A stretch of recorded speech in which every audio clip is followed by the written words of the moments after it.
assault rifle, some balance adjustments to old favorites, and a few terrain changes to Destin. All this and more as we dive into the Update 22.2 patch report.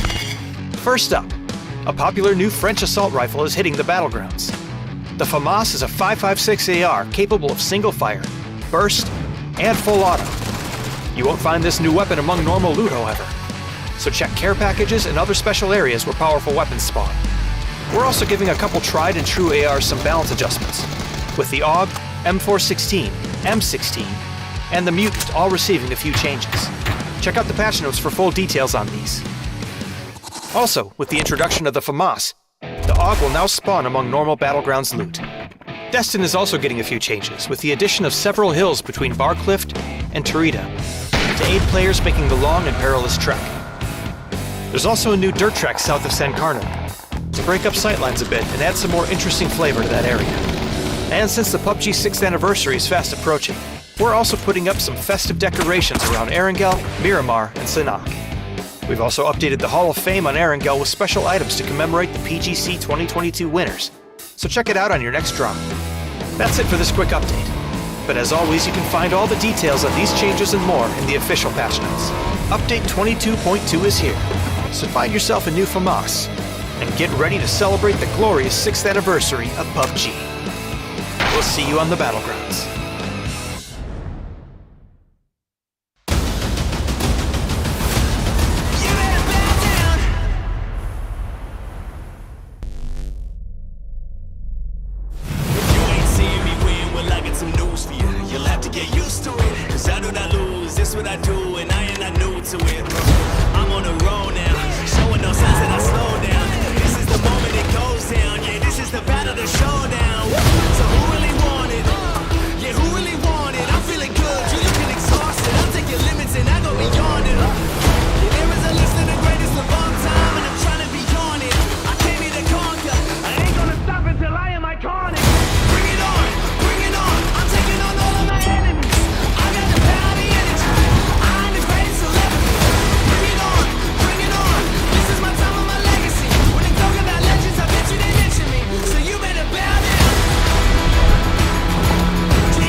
The latest game from Krafton and 5min Lab.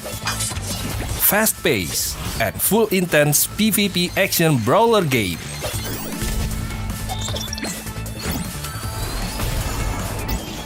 Use your best combo to send your opponent to the lobby.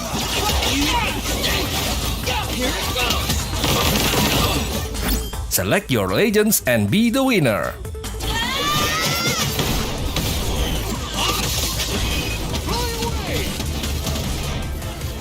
Pick the mode that suits your fighting style, from 1v1, 2v2 to Battle Royale. Available to download and play free on Play Store, App Store and Steam.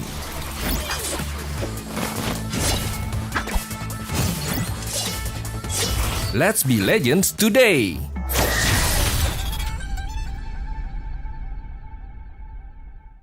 A new assault rifle, some balance adjustments to old favorites, and a few terrain changes to Destin. All this and more as we dive into the Update 22.2 patch report. First up, a popular new French assault rifle is hitting the battlegrounds.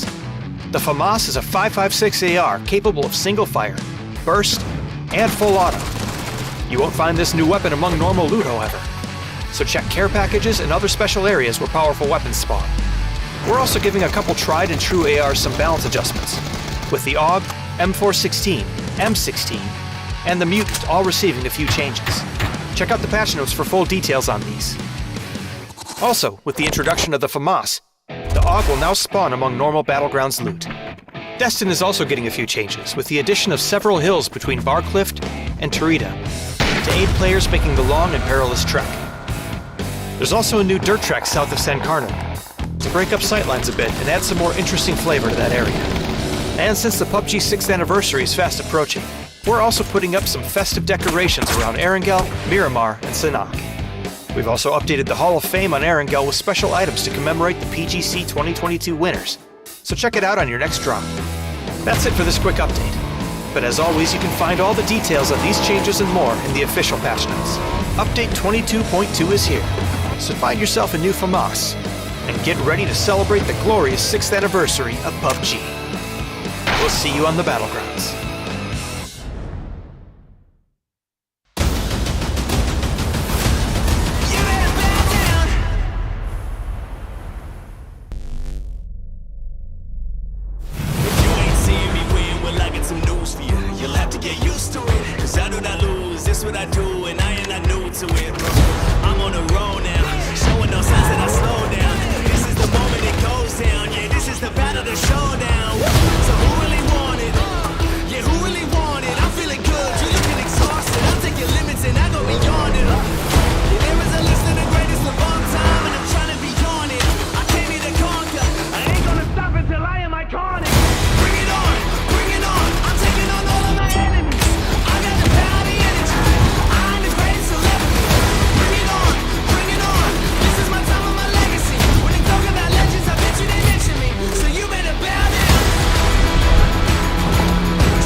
The latest game from Krafton and 5min Lab. Fast-paced and full intense PvP action brawler game.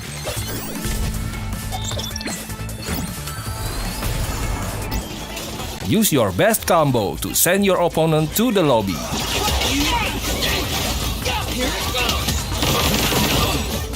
Select your legends and be the winner.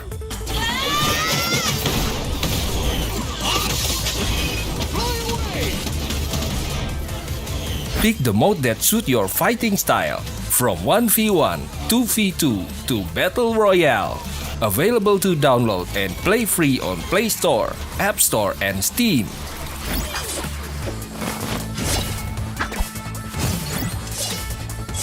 Let's be legends today!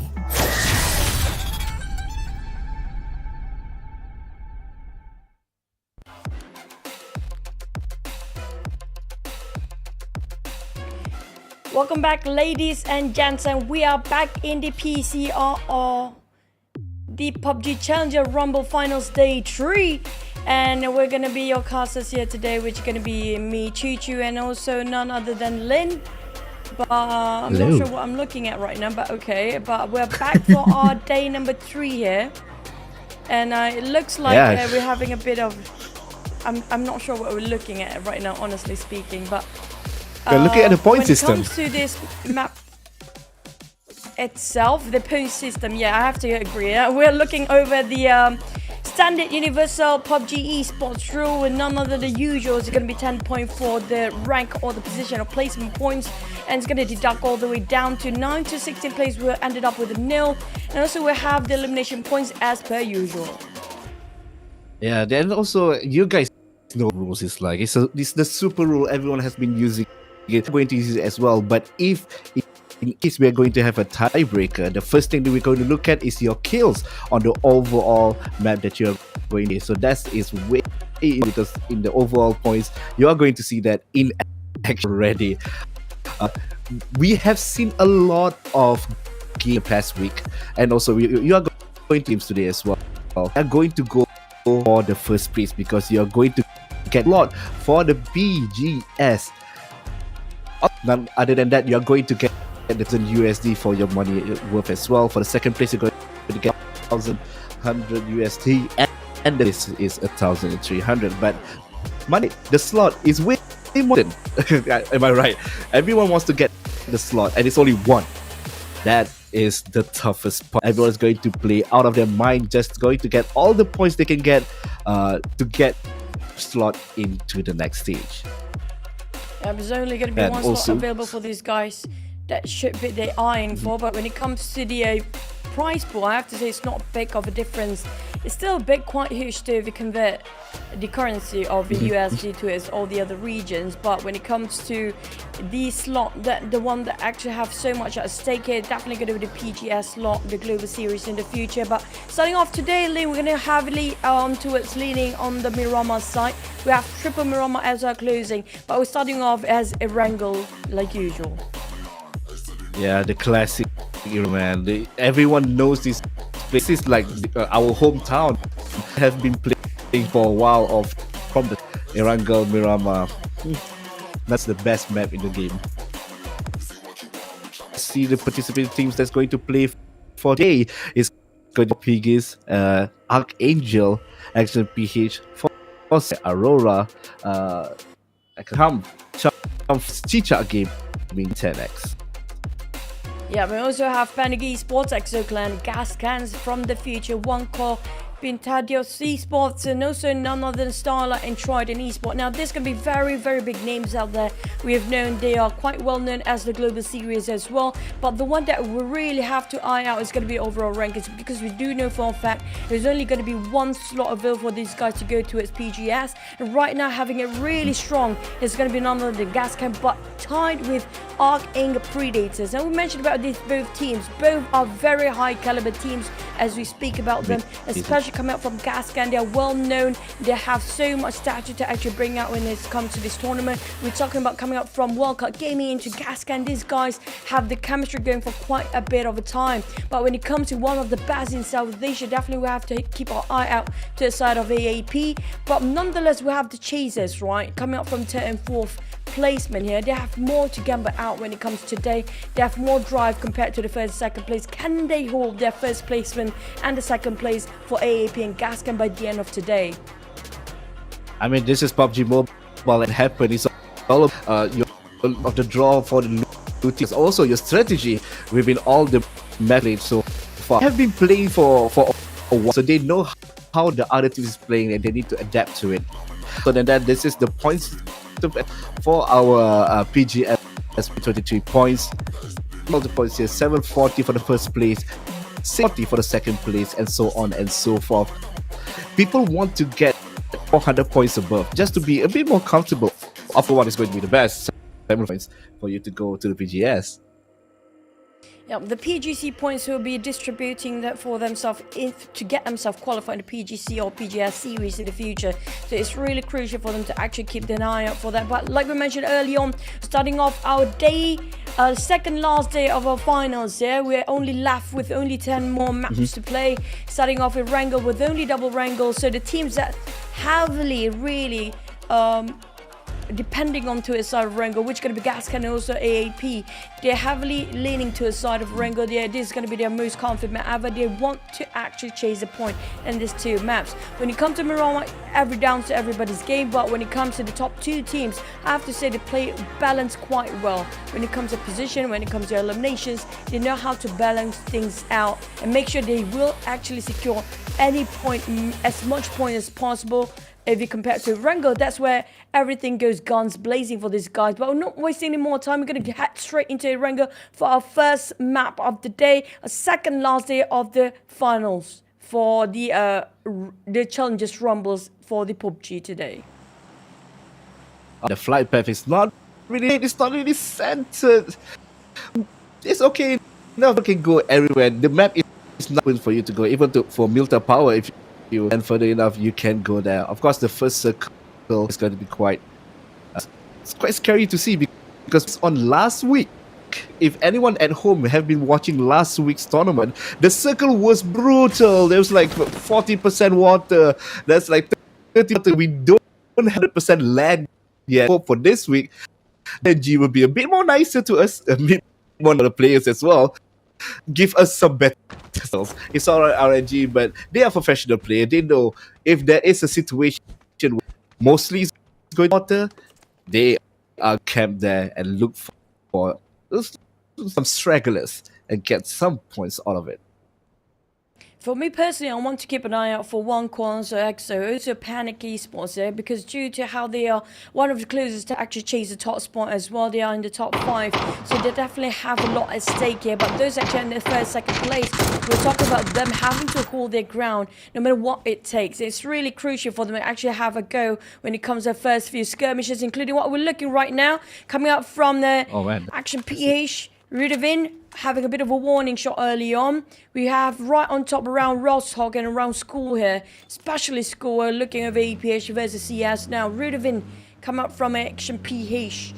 Now trying to actually get a couple of loot building up. Like as per usual. We don't have that much early skirmishes, but that's definitely a lot of scrappy plays coming from these guys.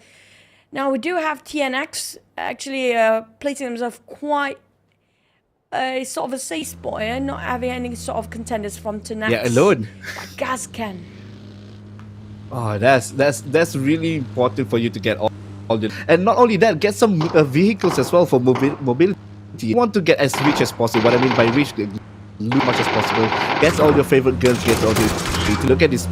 This is not a small skirmish anymore. This is going to be a fight. TNX to be meeting up with someone else sideline, but Starlight, they don't want to let it for far too long to regroup and be a big match. Starchy with no bullets in his pockets, so he needs to go back and continue looting to someone else. Now, SL Starlight are the teams that actually love those scrappy plays where they can actually find any sort of advantage. They will actually trying to go for those fights. But I think it's quite too early on. Like we mentioned, like any other sort of PUBG tournaments, it's always best to actually avoid and negate yourself from all this early skirmishes too early on. We're talking still in the first phase here, but they can actually try to take to its advantage they want to for those eliminations. But I have my eye out still to the side of Gascan right now. Formidable players, high calibers, but these guys, they're not wavered against these big names anyhow. Coming up from Tenax Asbar, just going to go to his side of a dock here just to make sure that everything is clear. Maybe try to just get out their perimeters as well. But on side of PNC now, we don't have a lot of sort of a clash. A couple of warning shots, definitely, but they know what at stake. We do know for a fact that it's going to be that one slot everybody have been eyeing out for. But a great shot coming up from Gascan. Wow. A bit of devastation there, showing off that he couldn't actually clip those moments where he needed to be, but he's just running out of resources here right now. Yeah, so right, it's just, this is my hometown. That's why the warning shot is there. They want to show, oh, you want to come here and take my stuff?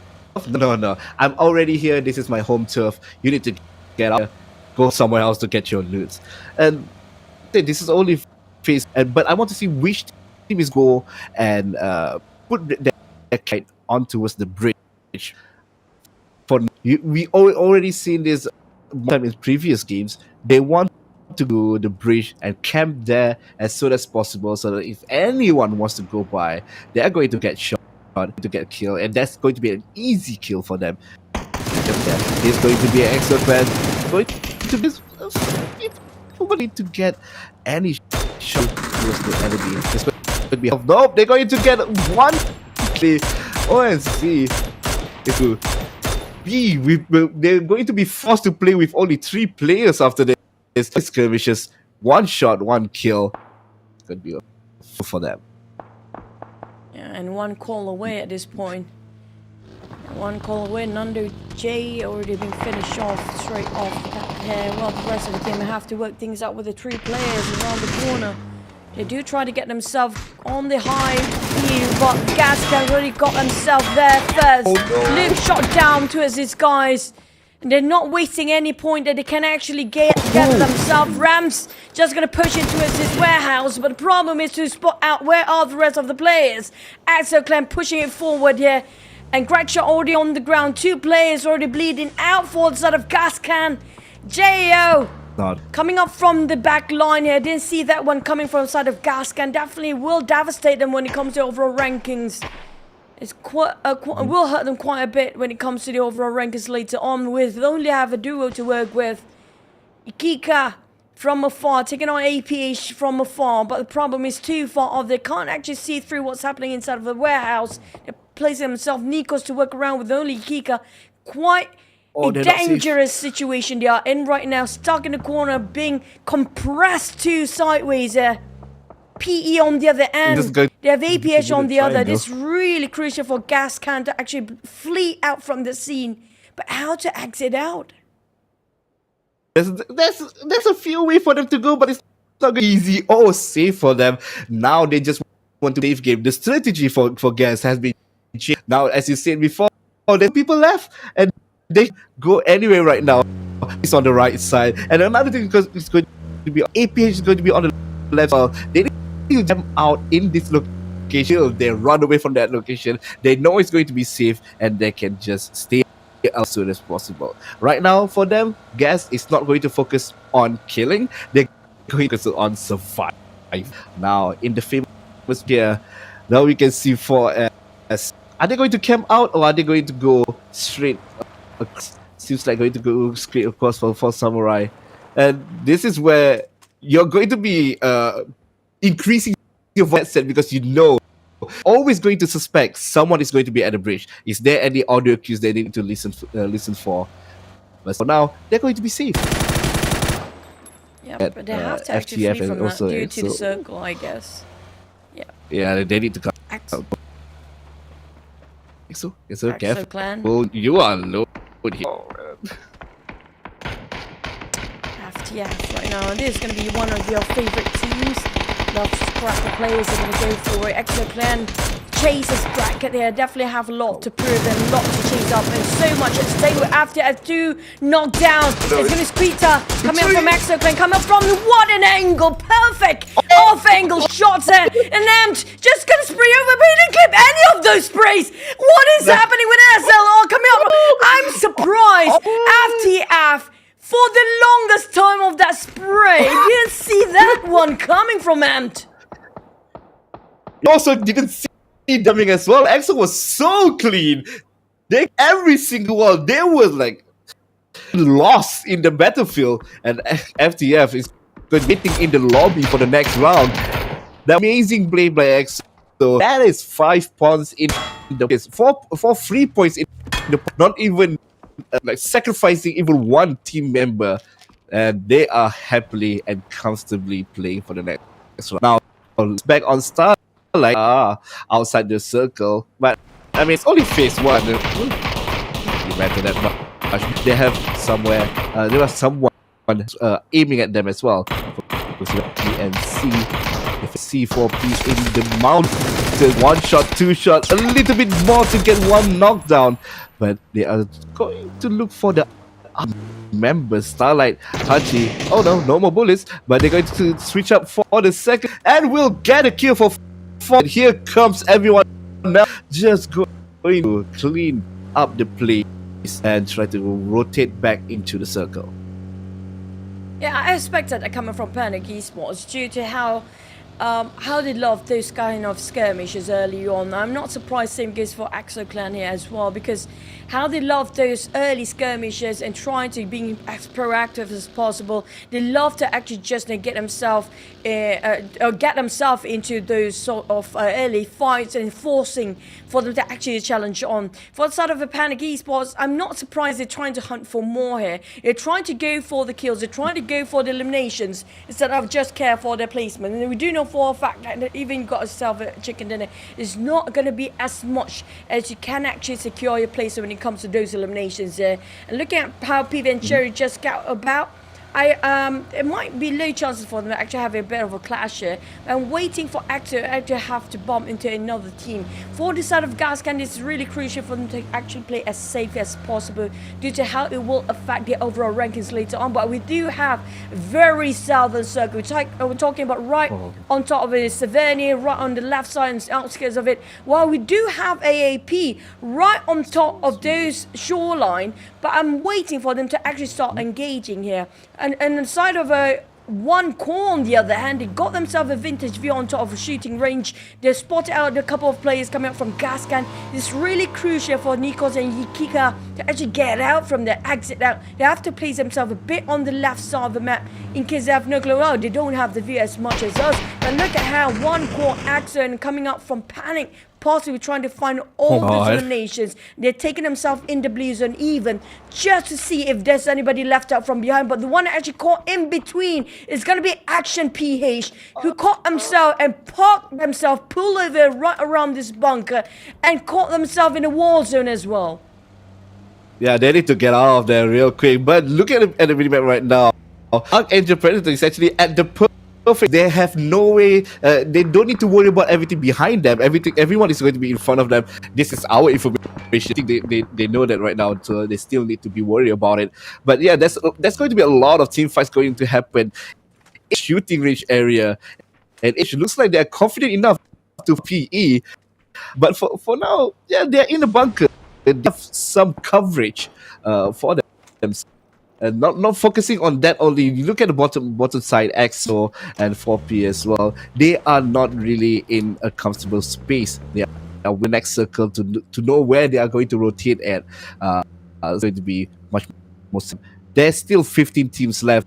So die now, you're not going to get any points other than the kills that you get right now. Aurora, get by CF as well. And a lot of small shows, but I know they don't want to give too much information. Navy team, you can see on mini feed, EXO Clan, they saw one person, but the trigger discipline is so nice. They are not going to, or they're not going to be exposing themselves too much until they see multiple people or multiple enemy in line of sight. For the side of Goose trying to snipe away from afar, but a couple of taps more than enough for him to actually knock one down, but he couldn't stand the fact that he has to be silently waiting and trying to just get out if there's any possible frags and actually take it as consolation at this point. Back to the side of 4 Samurais here, definitely going themselves into one of the most heavily buildings compound. For these, just going to scout out the premises for the rest of the team. But right now feels like they know definitely they had the audio cue before this, lurking around the corners of the other team entirely unaware they're so close nearby. Instead of CG, Cicak Gaming come from an Indonesian team. Now this is going to be the team that will caught themselves in a war zone. We're talking about being right across them as well. APH trying to play it quietly, but spotted out by CJ. Here comes the first toss of the nade right into the bunkers. And it's a Kobe knocked double down. It's 2 in 1 going in for the flush. If I finish off with a Kobe, another one easily not swayed. CJ, he just caught himself in a Thanksgiving day. There was 3-3 for him. Too easy, not breaking any sweat. Coming up from P, it is just a remarkable day coming up as a start for them. Wow, that is such agility. That was 3 life for that 2 or 3 grenades. You got 3 kills and you now in charge of the bunker. You have a place for you to stay for yourself, and that is such an amazing. But now looking at CF and also for one call, they're having some skirmishes as well, but not too much. PE is not going to go into the bunker. They are rotating towards Cicak Gaming, and they want more fights. They know they got 3 points in their pockets, and they want more. They are not thirsty for blood. Pintadoes SL is there as well, rotating. Their morale boosted with those entire team being wiped out by one single player just now. Just how formidable these players are. You're talking about higher caliber plays, pushing in as a one solo player, having the entire team back you up, but Pintadoes Esports might actually have this bit overestimation here. Not surprising that they got caught that from behind, coming from CG. Eon's being spotted out around the shack here. Valham's another nade dropping by the side of Pintadoes Esports. What a play from this guy's Kaio again. It's going to be 2 teams being wiped off the floor clean. We talked about CJ before, and now it's going to be Kaio and the rest of PE giving themselves such a big highlight.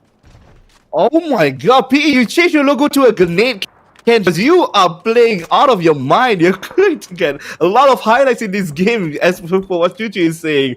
And that was such an amazing play for them. They are looking for kills. They are points because right now they want to go to the top. They are now at 8th place since this morning, but this is the first round more.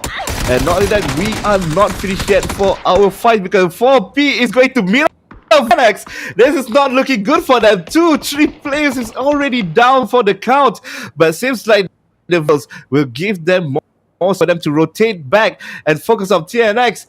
1 player left, and he is outside of the 4P can easily get the shot off there on the high space. They have the vantage point, and 4P now they can't really take a breather because members for EXO is on the top floor. Not Almost just that, done, the and- Blues is not even forgiving at this point. As 4 Piggies are being eliminated, Nax EXO Clan has been gatekeeping this all this time. They had themselves a bit of a problem to get out from the blue zone here. 4PE, they had themselves, Pintadoes Esports had it really going on early.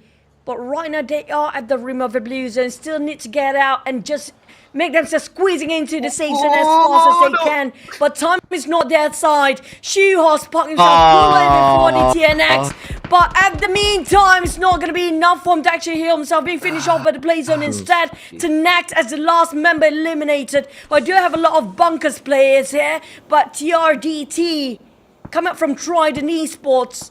We gatekeep these guys from the bunker side. We have one call behind them somewhere, and PE is still standing strong on this vintage view coming up from those elevations. Charm Farmer definitely try to farm 4 kills there. Couldn't spot anybody out, but it's going to be Starlight getting himself in the center of the circle. EXO Clan coming up from the side where it's going to be a clear pathway, but look at how P and C trying to shut them out from those coming up from the west side of the circle. Just one call they're will be rushing in. knocked down here as Trident will try to hear the audio cue and just go for the push. Yeah, he knows that someone is there. He knows that there's going to be multiple people, and he have the utility to do so, but he needs to wait for a bit to gain some help for himself. Other is going to see one, and is going to get 1 free kill for himself. He has no idea how many players is on the right side. He got a kill, but the others is in the bunkers. Now Trident is going to look for another kill in the bunker here. There's a grenade one more time, but see Gas 1 kill. That's going to get 1 shot, 1 kill for himself. Trident Snow will give an opportunity to go down, but the circle will not allow him to do so. Need to back off for a bit, and it's going to throw him off. The Molotov will get 1, will be 1 more points in the pockets. 2 more is in the building. Sadly, he didn't get a second one for himself, and he is too far away from the team member. I think he's going to be for the count. We're not done yet as Focusing on Gascans still Gas. survive with the duo play. Nikos is still there, tossing out the net to my give God, up the look at warning not to cross over here. They pop up the couple of smokes. Kika, on the other hand, have to flee. Taking Just it a as bit yeah, more. he's going to go for the push. Trident caught himself pairing up against a duo as well. Jam spotted out trying to go for the molly, giving a bit of a free no. space for them, but Jam, he can make it. That's going to be the end for Trident. Gascan, they are working as a duo since the start, but they make this happening for the side. But PE on there then got caught in a corner circle, and this is not great. They have to jump out from the fence. They have to work around the corners, but EXO Clan just holding their guns out, just taking this angle by their side with those elevations. That's going to be a difficult, challenging pathway for them actually to hike over that hill. We do have the 4 samurais just squeezing into getting out from that blue zone, but on the other hand, Panic, PV and the rest of them have a full squad to work on. Starlight also having 4 men here. We do have a killing spree, but in the meantime, look at the kill fit, look at the scores. Come from PE, 11 eliminations already alongside with EXO. Right now having the upper hand, definitely coming up from EXO Clan here. Yeah, Gas. It seems like Gas is only 1% left. Because for the count, and this is going to be much more scary for them. Now, Starlight, they seems like they smell where 4 Samurai is. They know where he is. And now 9 is looking for him. He's looking for blood. They have the information. The circle is just behind him, so he don't need to be worried about it so much. But for Samurai, this is a Mexican standoff right here. EXO Clan seems like they now know the location for PE, and you know what? He wants more kills for himself. PE is going to knock out Gas, and Gas is going to get eliminated at 8th place. Goose, can he get the shot? I don't think PE have any way to run away from that. Nice shot. And from 4S, that's going to be one down. And the second one as well. PE cleaning up the place. Great to get more points for themselves. 14 kills in his pockets. In the team's pockets, not his own. And the AW makes such a wonderful play coming from the team as well, but we're not done for 4 Samurais. Left with only one Samurai surviving. That's going to be the Samurai eliminated. Next one, do have Starlight. Yazi trying to climb up. It's going to be a difficult climb and height for him. As Panic, already panicking himself to just find for more.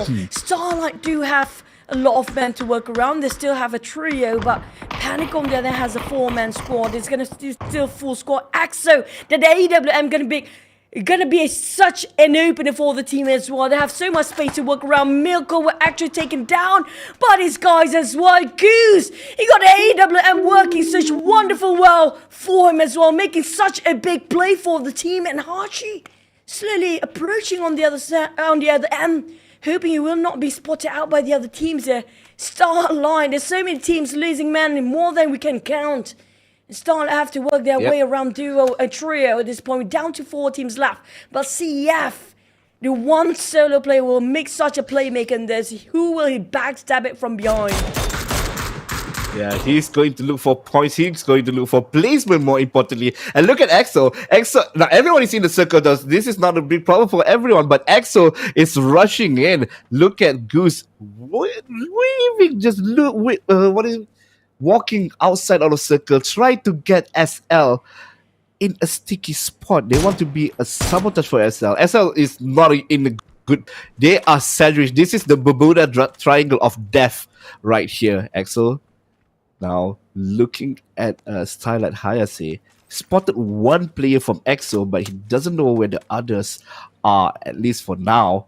And Panic just need to wait.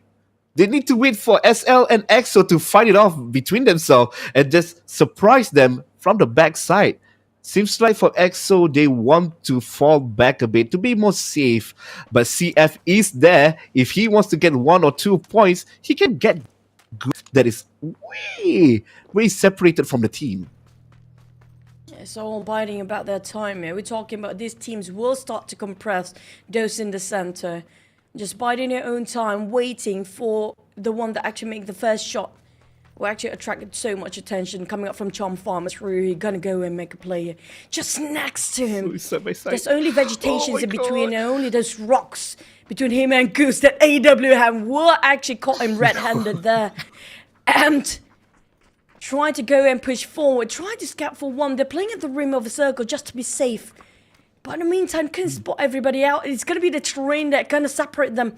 These small hills make such a huge impact for these guys to not spot each other out. Hachi with an SLR. Try to just scout what's around the other corner of the opposite side of the map. Panic Esports. I think EXO is going to beat off with Panic after this because they keep rotating to the far end, keep going around. That will be a surprise towards Panic, and Panic will be in a panic after the first shot from EXO.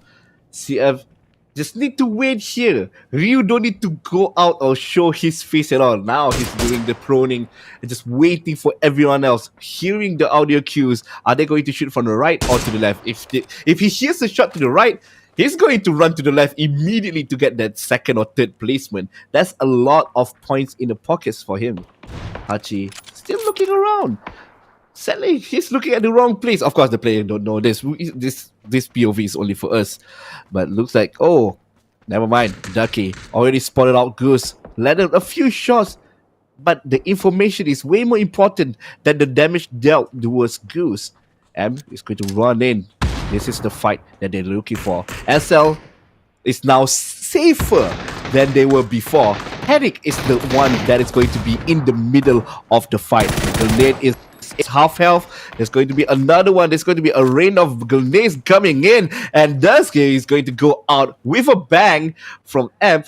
And that is the initial fight. EXO is rushing in, looking for the other team members. Panic will now see one, now see two. He is just waiting for the last few people to show.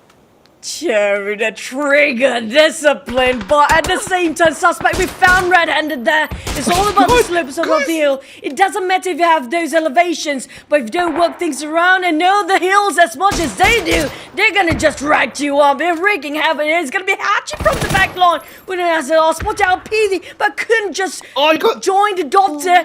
Can spot it out by Hachi as well. Starlight have so much window opportunities, but not able to execute it. EXO Clan on the other hand have a bit more time to recuperate themselves, but PNC Panic living only with one man. They had 4 before, and now living with the only solo survivor to actually bear the responsibility for the entire team. EXO Clan on the other hand, they're just like zombies, keeping their toes up, just recuperate, regroup, reassess, and having another go. We're talking as the full squad managed to revive and have more kills than they attempt to actually have. Starlight now being pushed in the corner. We're talking about Panic Esports has been eyeing out to a sort of EXO for the longest time, but none of any sort of first contact been made so far. Now they are the one that have only one player left. Now SL and EXO is the one you need to focus on to get the first chicken dinner in this first round of the game. Panic just waiting on the right side. I love that Ryu is just waiting on the left, on the bottom side. You guys just keep fighting, just keep getting kills. I'm just waiting here for placement. But he is moving up. Hayase is closely looking at that location. This is going to be quite scary for him. Actually, for Ryu, there's one more EXO player at the backside that is almost in the vicinity of Ryu's space. EXO Clan, CSL, but they don't want to give too much shot. He is scouting from the backside, Panic Esports. So EXO will get a down for the count. That is good for him. Now he needs to kill 2 more person.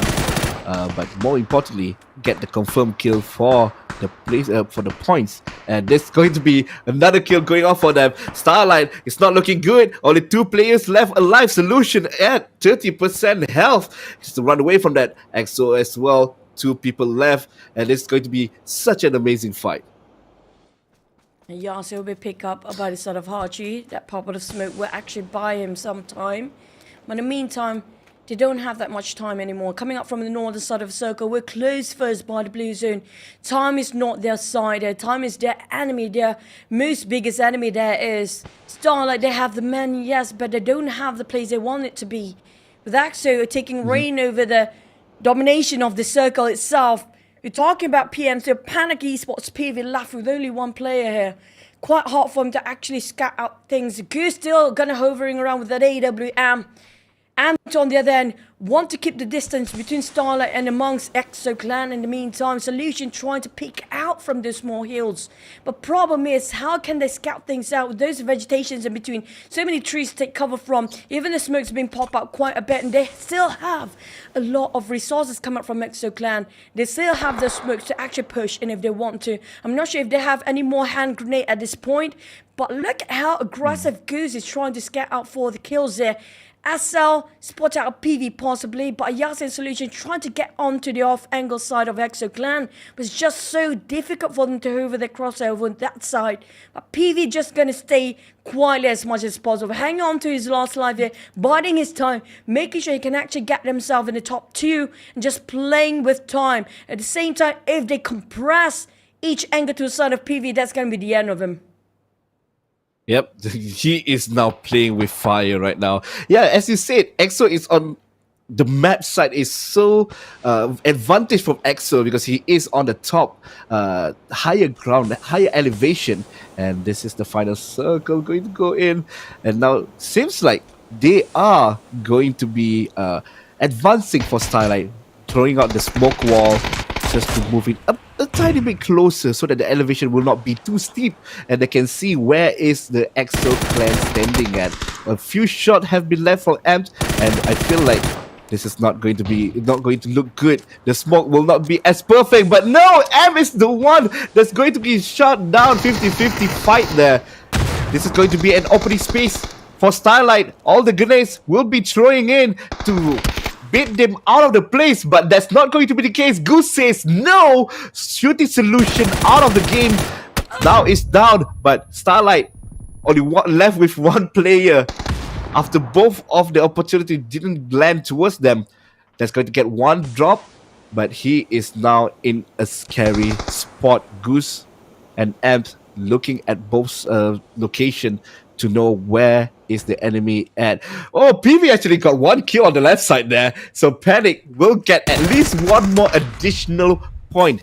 Am knows and hears someone shooting on the left side. He's now rushing in. The armor has been broken, but that's not going to be any problem because Panic will be eliminated at third place. Now it's going to be a fight between two from SL and now 3 for EXO, but it's not going to be a problem for that. EXO Clan will get the chicken dinner for the first game of the day. I have to say EXO Clan had it going since the start, even though I love the fact how PE wrapped things over just now, coming up from the side of Philippines here. We have to give a lot of respect coming up from Pintadoes Esports when it comes to that sort of a circle. When it comes to the round shooting range around the bunker area, it's so difficult for this guy to actually keep an eye out due to the bunkers in between multi-level terrains. But you know what, EXO know exactly what they need to do. The AWN coming up from good side open up so much for the team as well, and giving so much space for the team to actually execute. In the meantime, they know exactly how to play alongside with the terrain. They have so much of trigger discipline. We're talking about the chasers, the middle bracket of the team itself when it comes to the overall rankings. We mentioned for a fact like Gascans, we're talking about AAP before, but these guys have nowhere to be seen just now as they've been pinned out early on. Now EXO Clan come up from the middle bracket here. They have more at stake. They have more drive to actually push forward today, and they show what they have on their side. EXO, they secured that chicken dinner. Not just that, the double-digit elimination will actually fare well when it comes to overall rankings later on. Yeah, that's really important, but we need to say a few stuff about Gas and also Arkangel as well. They did not get as much point as they wanted to. Both of them died quite early on, more so towards Gas. They got a small compensation points with the placement and also a few kills in their pockets. But hopefully on the next round they're going to want to stick with their original plan to be at number 1 in the overall points. I can't wait to see the overall points for this.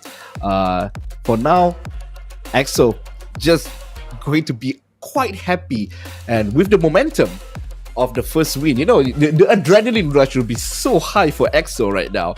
So in the next game, they're going to pop off a bit more. Or here comes the problem: if they're overconfident, they will overexpose themselves and they will die quite easily or die quite fast. So here's the balance method for both of them. Onik as well. I feel like I feel like a lot of the team that is on the final circle, they know what they want to do, but didn't execute it as cleanly as I would like to see.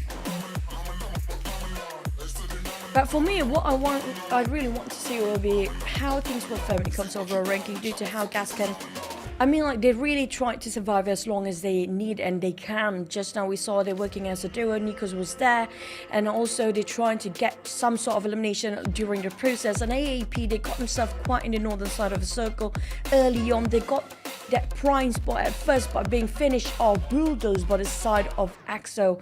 And aside from the EXO, Panic and also PE, I want to see how these guys will fare when it comes to the overall rankings, because just within this first match we got such a tremendous amount of elimination. Not just that, the ranking position was quite fairly well as well. On the side of EXO Clan, we spotted out them quite early on. We're talking about how they've been trying to avoid those early skirmishes and trying to get those loot going. And the moment they got those full gears, they're going to keep on run and gun. We saw how aggressive they get, how proactive they try to get themselves right in the center of the circle, and not playing in the center, they're playing at the rim of it, but slowly closing in to take a view about how to get themselves the best placement possible. Pintadoes Esports, that was a big clutch coming up from CJ only.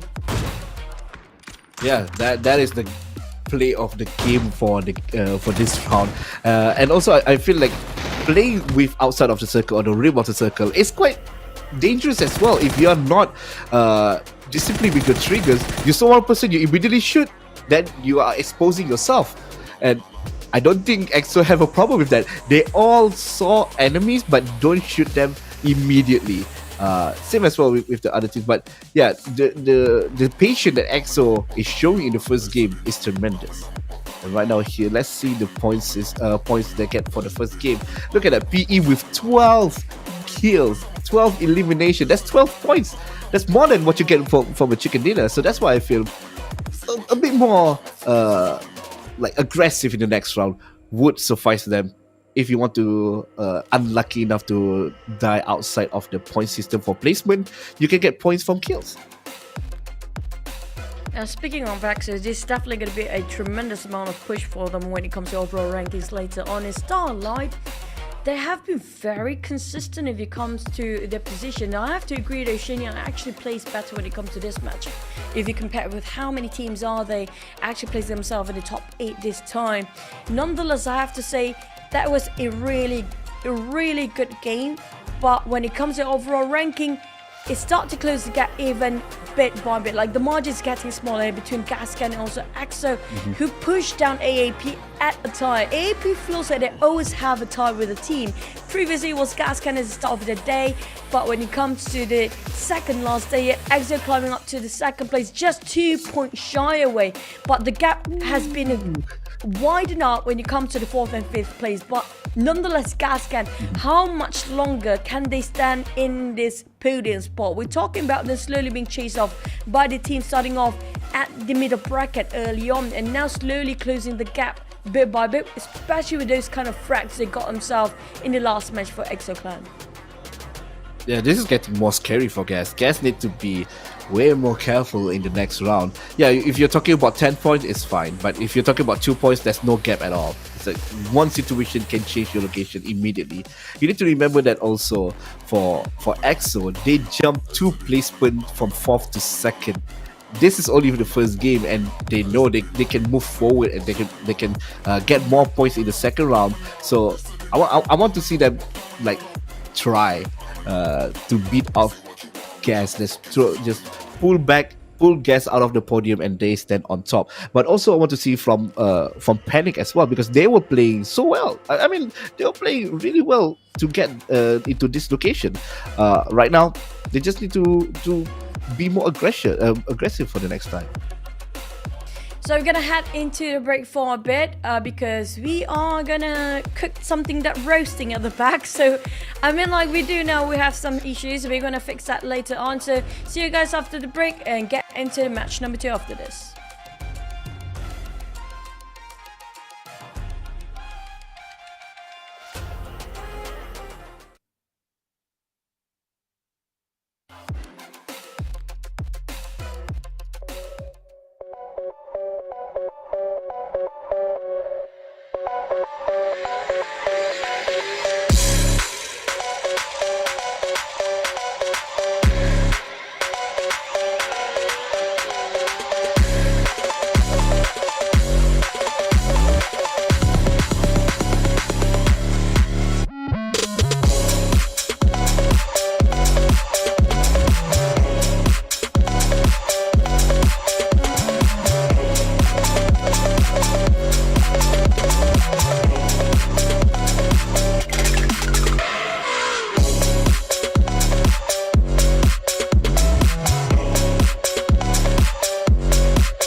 Welcome back, ladies and gents, to the PUBG Challengers Rumble 2023. Casting alongside with me, none other than Lynn, and I'm Choo Choo.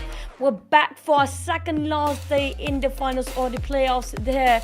Starting off with Arkangel previously, which won over by EXO, but the eliminations, that's kind of a start of with a bang for those guys. But speaking of the overall rankings, closely behind is just EXO 2 points shy. So can they hold for Gascans at the #1 spot? It seems like with the pattern here, it's not going to look that nice for Gas. Gas was not doing great, but okay enough for them still be on top. But yeah, as you said before, EXO was popping off with so much kills, and also the placement where the rotation actually was on point for them to get the chicken dinner. Not looking back as well for Panic and PE. PE was popping off actually. They have some amazing kills that they can show in their highlight reels, but sadly enough, not lucky enough to get the chicken dinner to get to the end. But in this second round, we're still going to be at the same map. So more information, more rotation, and I hope we can see a good circle like that one. Last week, the circle was not that nice. On the first game, the circle is not bad. They give us some great circles, and that is where we can see good fights. But yeah, we talk about Gas, which scary spots for them. Need to talk about Arkangel as well, because Arkangel, the points is tied with EXO. They also want to get to the #1 spot, because that's the only spot that you can go to the next stage. That's the only spot you can get the slot for the next stage. So points are so close between the first, second, and third. One call, yeah, a bit further away, but still close enough for them to get the spot. So yeah, more action for them. I can't wait to see what's going to happen in game #2. For you guys that have been watching with us, stay tuned with us for the entire, since the start of the day. We're really sorry, I apologize for the rough start. It's always a usual sometimes, but really thank for our production crew, really make it work for us. But back about the game, we definitely have to keep an eye out for the middle bracket. We talked about PE, we talked about Trident Esports as well. I'm waiting for FTF to show up themselves. We did see Starlight, and we saw Starlight, how they were trying to get those sort of a ranked position instead of those eliminations. They're really trying to stay as long as they can. But the problem is, we saw how the circle was really kind of how do I say this? Really tricky to play around with. It is so hard for it's going to be on the north, all the way on the north. And speaking of AAP, I do agree we have to mention them a bit more for the start of the day. And we do know for a fact they were in the second place early on before we start our first match. But the circle they had themselves for quite a bit is just about the terrain at this point. We're talking about the small hills right on top of a shooting range. Not just that, the bunkers played a big part as well. And even though they had that those elevations, was all down to the terrains. How do you want to use the slope of the hills? It's playing such a big part. And we saw how EXO Goose actually do have the AWM in hand. It was really handy for them to actually work around with, playing with such a good space, such a distance between them, and just easily shot down those guys. But you know what? We also have to mention about the teams that actually have one slot going to GPC or GPS in the future. There's only one slot available, and there's so much at stake for these guys. Yeah, people keep talking about if there's a tournament, people keep talking about the prize pool, but here they have something way more important than that, which is the slot for the next stage. So they are going to try their best. They are going to work around whatever the circle may be, a good circle or a bad circle. That's not going to be a problem for them. They say, let's just change the plan and we go and fight everyone. Yeah, you were talking about the bunker. Usually the bunker is a good place for you to hide it, but seems from the round #1, it seems like a bunker is where you go to die. Two teams. Yeah, two teams being eliminated by the side of PE. I mean, the Philippines really not giving any, not showing any sort of mercy when it comes to take the advantage into their hands. We're talking about CJ specifically here, who wiped up the entire team by himself, and not just that. As a team for PE, we saw how many individuals have such a huge potential to actually push forward when it comes to this place. But when it comes as a unit, we want to see more of them to actually work around the corners, organize sort of a rush and crash in certain fight. But when it comes to having a lot of scrappy plays, we did saw a lot of APH, or Action PH actually did have so much early skirmishes early on, but it just didn't fare them that well when they caught themselves in a death trap and attract too much attention to their side and got hunted down by these guys. Yeah, that's the problem with the calculation that the player need to think about. Like, oh, do we want to take this fight? It's good if you get a kill. If not, you're exposing yourself. Do we want to use only grenades? If we use too much grenade, you have no more utility for the next fight or so. So yeah, it's somewhat like a calculative thought that they need to calculate every second when they're in the game like this. This is a high competitive lobby, and everything you know sometimes will be thrown out the window. Speaking of high caliber players, we definitely having, I mean, like all 16 teams are remarkable. We're talking about these teams, especially coming out, why we talked about Gascans so much. They used to be one of the players that world renowned. They have these high calibers. They have their own statue to just fight for their title. Okay, we're talking about, like example, we're talking about Luke. These teams come out from Gascan, used to be in Wildcard Gaming. He even played for Luke. He even played for coming up from TSM back then, and STK even, and he got himself even in the PGC back in the days. Like we're talking about just end of last year as well. So they still have this adrenaline, they still have this side of momentum, and they have what it takes to actually be number one. But the problem is, it's not going to be easy for the side of Gascan, because he's talking about EXO, who's just pushing himself such a tremendous amount of eliminations within a short amount of time, and how aggressive they can get. The middle pack is the one they should be eyeing out for, because they have so much to offer us today, including AAP. They are one of the best in South Asia. They have more to prove. They have more tests. It's down to who wants it more between these teams. Yeah, speaking of momentum, EXO is going with their momentum. They want to get the momentum of, and people are scared of them now. They don't want to fight them. And the plane path is perfect. It's split in between. This is going to be I have a feeling this is going to be a good map for them. This is the last time. For today, we're going to see them playing in this map. Then we're going to go to our rotation map as well. 4S, alone in the military, they're going to be rich. They're going to get all the equipment, hopefully.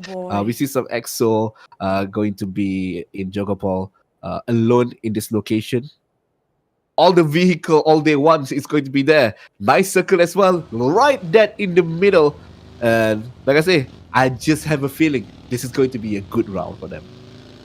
Like very similar to the last circle as well. It comprises a bit of a school and more to a shooting range, but not too much of Savannah like previously. It's more down south than compared to the last circle. But still, nonetheless, we have to keep an eye out for CG, and CG love to have early skirmishes. They are scrappy players, they're coming out really strong. But on the side of EXO, they're taking their own turn. It's going to be the usual PUBG Mobile. You fly, you drop, you keep your loot up, you keep your gears equipped, and they're just going to have another go for the skirmishes. But on top, Pachinki coming up from one core, having a really tough first match of the day. They're really trying really tough for them to actually enclose this sort of angle to actually see through what's happening outside. We do see a lot of scouters trying to mark the perimeters, but the problem is when the scouts are being shot down, they have no more info left for the team to actually know what's happening outside. Yeah, they have nowhere to go after that. Yeah, so some teams love to have a flex player. So say, oh, if the scouter die, you will be the scouter now. But it's not as easy as we say it is. So yeah, let's see what they're going to be putting up for us in this round. Everyone is actually quite spread in the map. There's not a lot of double team in one location just because of the flight path, the plane path that was happening before this. Ryu, the player that helps CF gets all the points from the previous round. Hopefully they can get more points in this round as well. Yeah, we keep talking about the top 3 and the top 4 as well. Last round, FTF sadly died quite early. Right now they're at 7th place. So this time around, hopefully they can get more points in their pockets to push them up into, who knows, 4th or 3rd place. one team that I'm keeping my eye on. It's going to be a couple of teams actually. It's going to be coming up from the Charm Farmers as also as Tenax, Tenax in this case. They are the one that always want to fight and try to force those fights, but it just didn't work out so well so far. It just feels like a bit off when it comes to certain angle. And we saw how some of the players, like how we saw early on, they did not spot out those coming out from off angle, coming out from the back line as well. I think this Sunday should be a bit more cautious when it comes to approaching those fights. We see relatively calm when it comes to the first few minutes into the match or the second map of the day. It feels like everybody kind of respect this kind of territory. You know what? We don't want to go into those fights too early on. We know for a fact that it's kind of hard for them to actually survive if they attract those unwanted attention with those gunfire shots. So it's best to actually stay quiet for a bit until it's necessary to actually get into those fights. And maybe during the third and fourth sort of his circle, where there's going to be the great migration happen and circle just shrinks up to the point you don't have that much space to actually share within these teams. Yeah, you want a 50-50 fight, aka you want a fair fight. You don't want to have like only a few clips in your mag. Then you want to go hell's blazing and get the kill. So what happens if you have no more bullets? You're going to die like really fast. So yeah, that's the reason why could be the case. Oh, an early drop, dude. Oh, this is going to be scary. that is a scary thought for everyone else except for Gas. When Greg is going to get special. This is a huge one for Greg. We know for a fact Greg loves to make the initial contact when it comes to fighting against all the other teams. You can actually see whatever that move, he will just eventually shoot it down. Problem is, can he actually secure this execution and just translate into 1 point instead of just knockdowns? Back to the side of Panic, they got himself those vintage point. They want those elevations to work around their corners. And we saw it coming since the last map, even the last week performance. But when it comes to the net circle, it's really generous enough for it to shrink right in the center as well. So we might have the last few circles on top of Rostock, where PE already placed himself on top of those areas, around the corners, around the urban area, even on top of those city or the small town of Rostock, around the mill town area. But coming out from Exo's side of Jogopur, they're going to take this a bit slower. They do have that gut commander for themselves. They definitely have just across AAP at this moment, waiting for the right turn to open up. The fires where we mentioned about Trident Esports, they definitely have the Vitis, which are going to be coming up from CG of Indonesia, Cicak Gaming. We're already trying to push themselves a bit, pull back for the side of Trident Esports, force them to retreat for a bit, reposition themselves to see where exactly the CG or the shots coming up from. Yeah, mostly that's not a warning shot. That's more like a love tap, from the side of Panic. But here is the problem. Cicak Gaming is in the building. It's easier for them to scout out. It's much more safer if you're in the building to scout out people from up above the mountain. But the problem is they're exposing themselves now. Panic knows everyone is in the building, or are they grouping up in one building, or are they spread out in multiple buildings around that school? Panic seems like still discussing whether they're going to stick with this plan or they're just going to rotate around or just rush in. There could be a plan. Panic, sometimes they make a plan that nobody expect them to do. Well, Hams with a mini 14, back to a side of Aurora. Well, Aurora is the team that we barely actually see any sort of a highlight for them. I want to see more of them to get more proactive, more aggressive when it comes to those fights, and just they have nothing else to lose from these teams as well, so they have to force themselves. We're talking about the teams rising up to the occasion, getting themselves the top 4 spots. We know for a fact the top 4 will have a lot at stake here, including the prize pool, but the number 1 is only available for that one spot. This guy's not just for the PGC, it's also coming up for the Asia Super Cup, so it's so much for them to actually have to play when it comes to this last 2 days of a map. We only have like 9 maps, including this one. It's going to be another set of Erangel and Miroma tomorrow, another 5 maps, but we're down to the last Erangel of the day. So those teams that really have a good grasp and knowledge about how confident they are when it comes to this OG map, they have to make it work. We're talking about AAP, we're talking about also Gascans, who got quite a tremendous amount of eliminations when it comes to this map itself. Yes, they have quite a decent amount of elimination compared to Miroma, but when it comes to Erangel, we can see the numbers the numbers don't lie, right? So the numbers Nah. definitely have to play so much when it comes to those eliminations. They didn't get as much as the first map of the day. So I'm looking for them to actually get more aggressive in this map. Yeah, the first map they only got like 2 kills. That's not enough. you need more than that for Gas to stay on top of here. Now looking at SL, Starlight's going to move around. They're already safe enough. They're not going to be worried about anyone else. Nobody is close to them at all. First circle, not a big problem. They also want to see where is the location for the second circle so they can rotate around. CF looks like someone is shooting at them. They will be safely going to gutter and just make this their home. If you want to come in, you need to fight for it. Just a warning shot towards CF. Actually, I can't see who is shooting at them. Charm Farm. Is it they're not even in the minimap? Right now they're just taking their own time. It's still the first phase anyway. But within just less than 10 seconds, definitely have to make a botch there. But it's still the second phase is not going to hurt them that too much. But these are going to be your favorite team that you're eyeing out for FTF.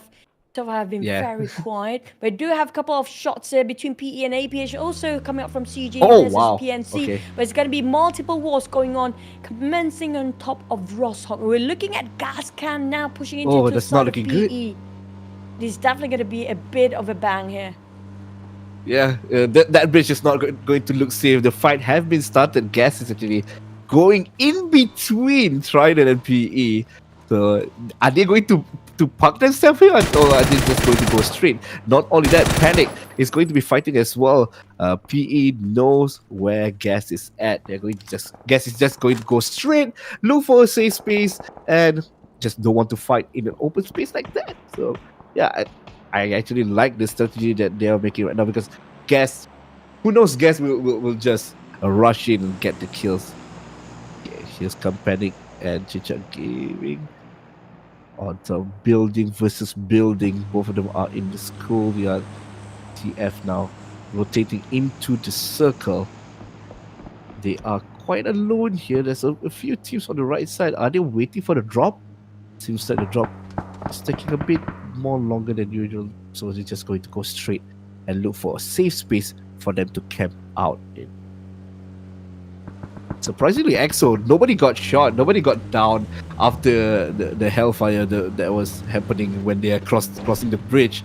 And they're just going to go straight and look for a safe place as well.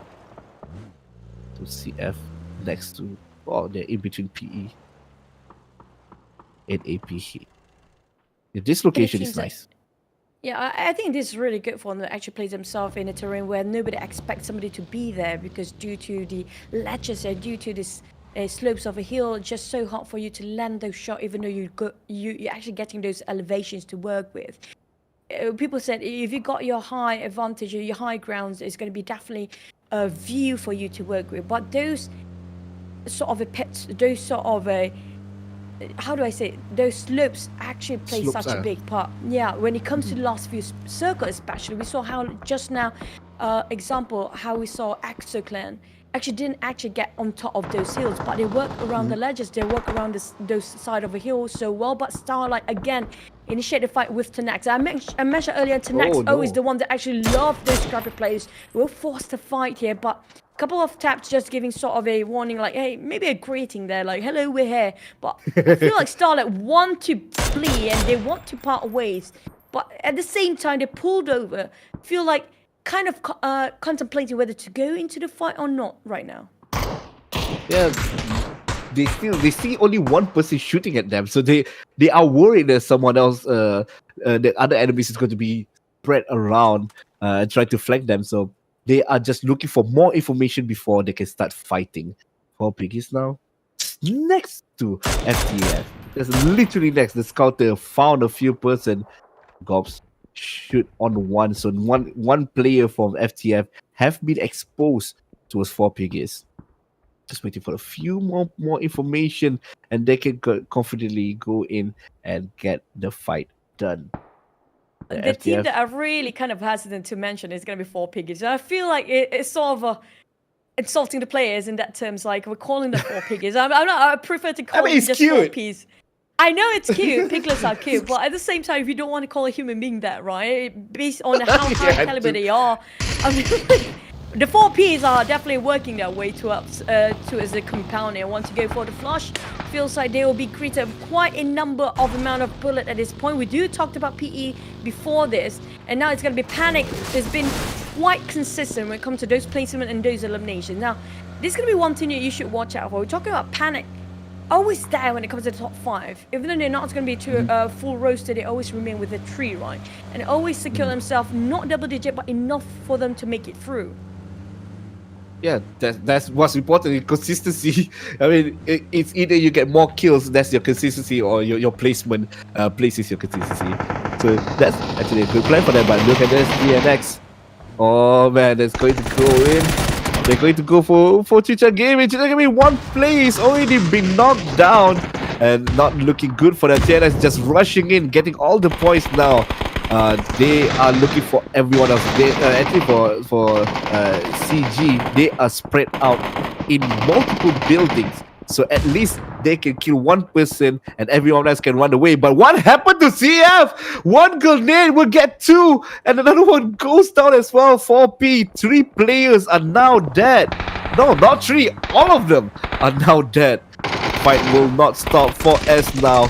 According to meet with Starlight, but sadly, the player that rushed in is the one that's going to go down first. Starlight Solution looking for the second kill. Sadly, will not hit and will be dropped down.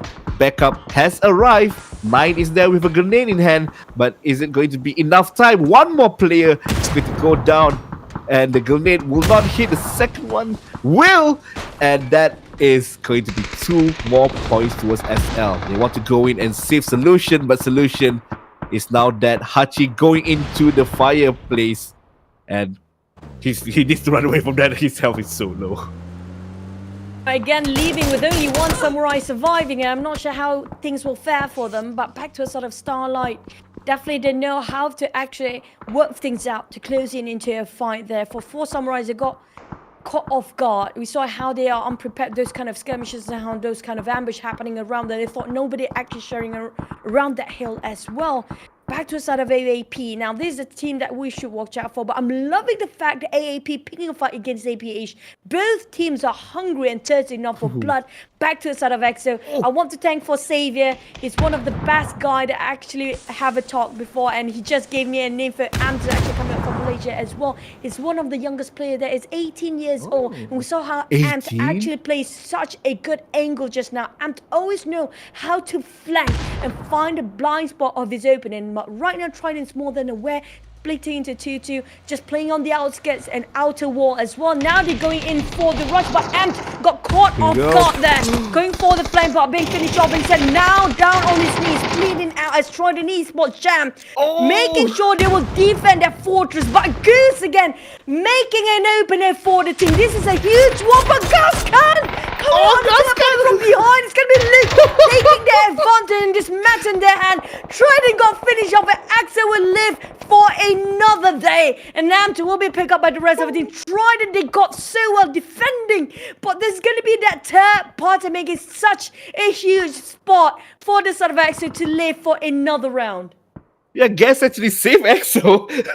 That's literally the synopsis of that fight. Of course, he gets a point for himself as well, but EXO didn't even lose a member in that team fight, that huge team fight. And now, here's the problem. Does EXO want to chase after Gas? But look at 4S right now, the lone survivor will get 1 drop and 1 point for himself. That's actually hashtag worth for him. But now Aurora knows that only 1 player is there, and this grenade will... No, not really. That tree is quite thick. 4S, there's actually no way for him to run away. He wants to get at least 1 more point for themselves. Oh, Treasures getting shot down by SL in another place. You need to be worried, my friend. Your map awareness need to be a bit more higher. And now, here come Freddy for Samurai. Will get the kill for himself. And with a vehicle, he can run away from that place safely. Safely? Yeah, safely. I mean, like, Carry Freddy is the last samurai. Here's the last samurai as well. But lucky enough, Fatty, actually, it is going to be devastating quite a number of Milka fans. I do know you guys are out there watching as well, but Fatty actually make it through for the rest of 4 Samurai, now going for a solo Samurai moment. But at the same time, he walked himself right into the crossfire between 2 teams. They have so much gunfire and, firepower on this side. But EXO, again, coming up from the back line. Feels like they're just going to pass by it against CG, but the moment they climb up those hills, they're going to be SL waiting. SL has been there for the longest time there is. They try to get a bit more elevations. Aurora is just next to them as well. And this vehicle will attract, it's going to be the Odioku straight into G6, and it's going to be problem. And he got caught right into it. Oh, goodness. Oh, that's so unfortunate. That's so unfortunate for them. But what more unfortunate is for Aurora, because she's going to beat up with EXO just beside him. The great neighbor, SL now is in the pickle. They want to run away from this place as soon as possible. APH seems like there's going to be a big fight here.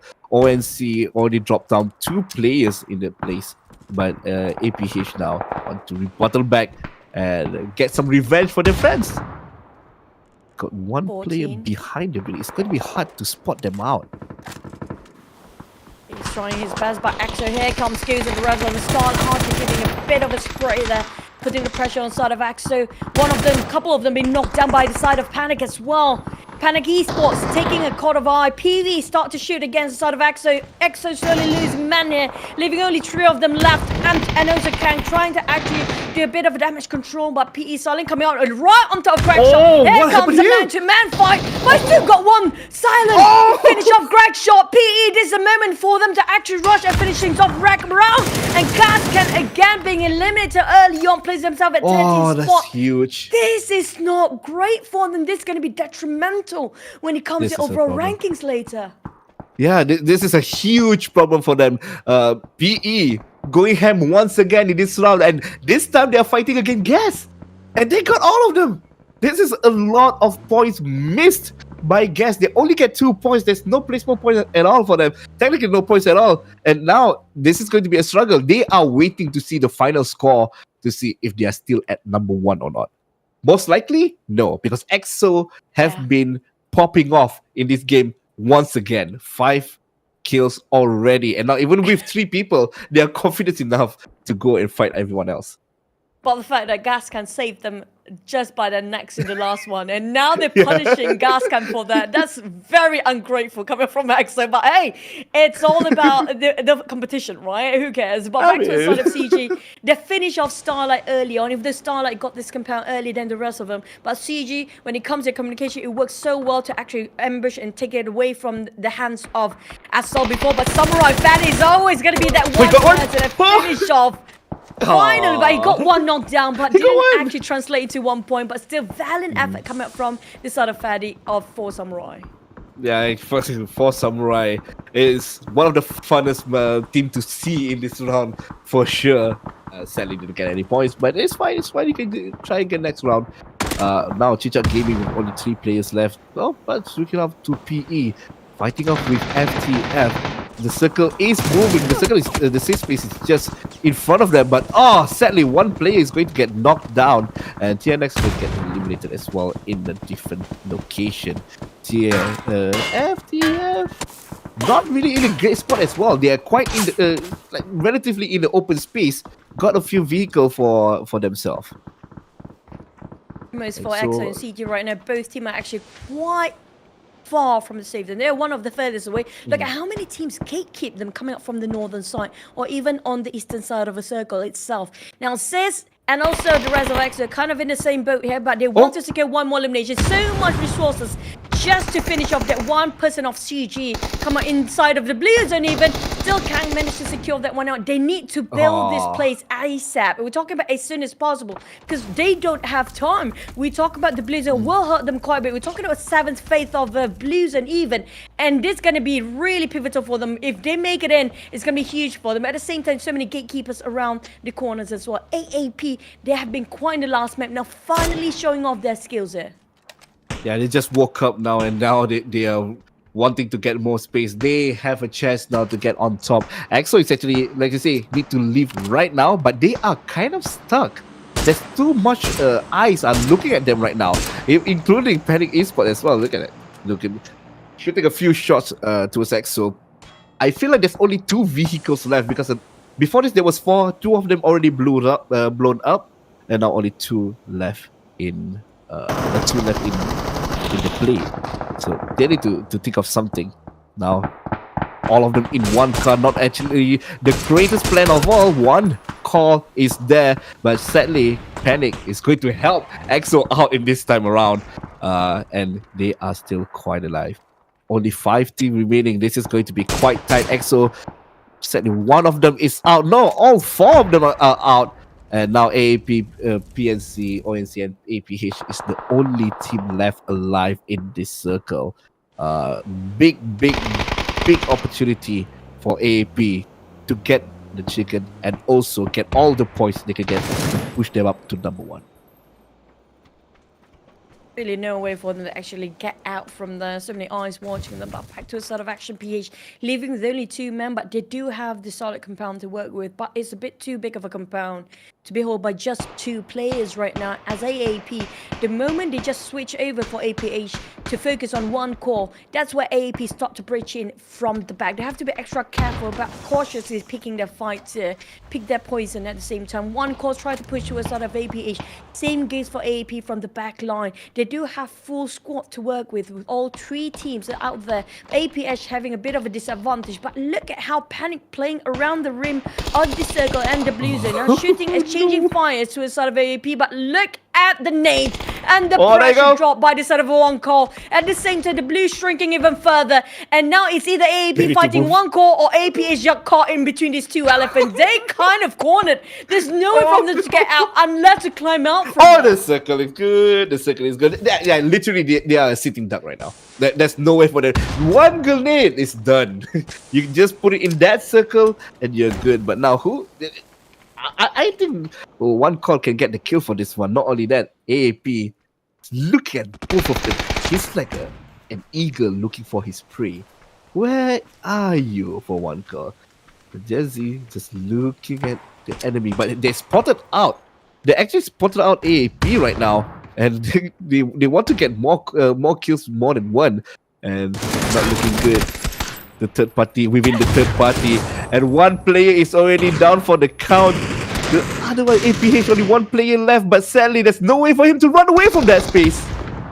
And not even giving any time to reset for the side of one call. Now Arkangel Predators, they are going for the praise, going for the shots and not giving any sort of a recuperation coming out from one call. Arkangel Predator want to actually finish things off, going in for the rush for the rest of the team, trying to keep up with the support fire from the backline. But the ones actually winning this is going to be Panic Esports, and they have been very consistent, including the last match as well. They've getting themselves quite a ranked position that's more than enough to actually push them up when it comes to overall ranking. Now it's just finishing touch coming out from the side of Panic Esports, getting those eliminations on their side. But Jackson again trying to open up the space and a bit more space for the rest of the team to actually negate themselves from this fight against AAP and push towards the side of PNC. But how do they want to navigate themselves from one call? It's going to be pivotal for the other teams as well. Dusky being knocked down from afar, but Jaxi, he definitely sees some sort of silhouette through that smokes, but whether they want to go for the push or not, it's put out TV. Oh no!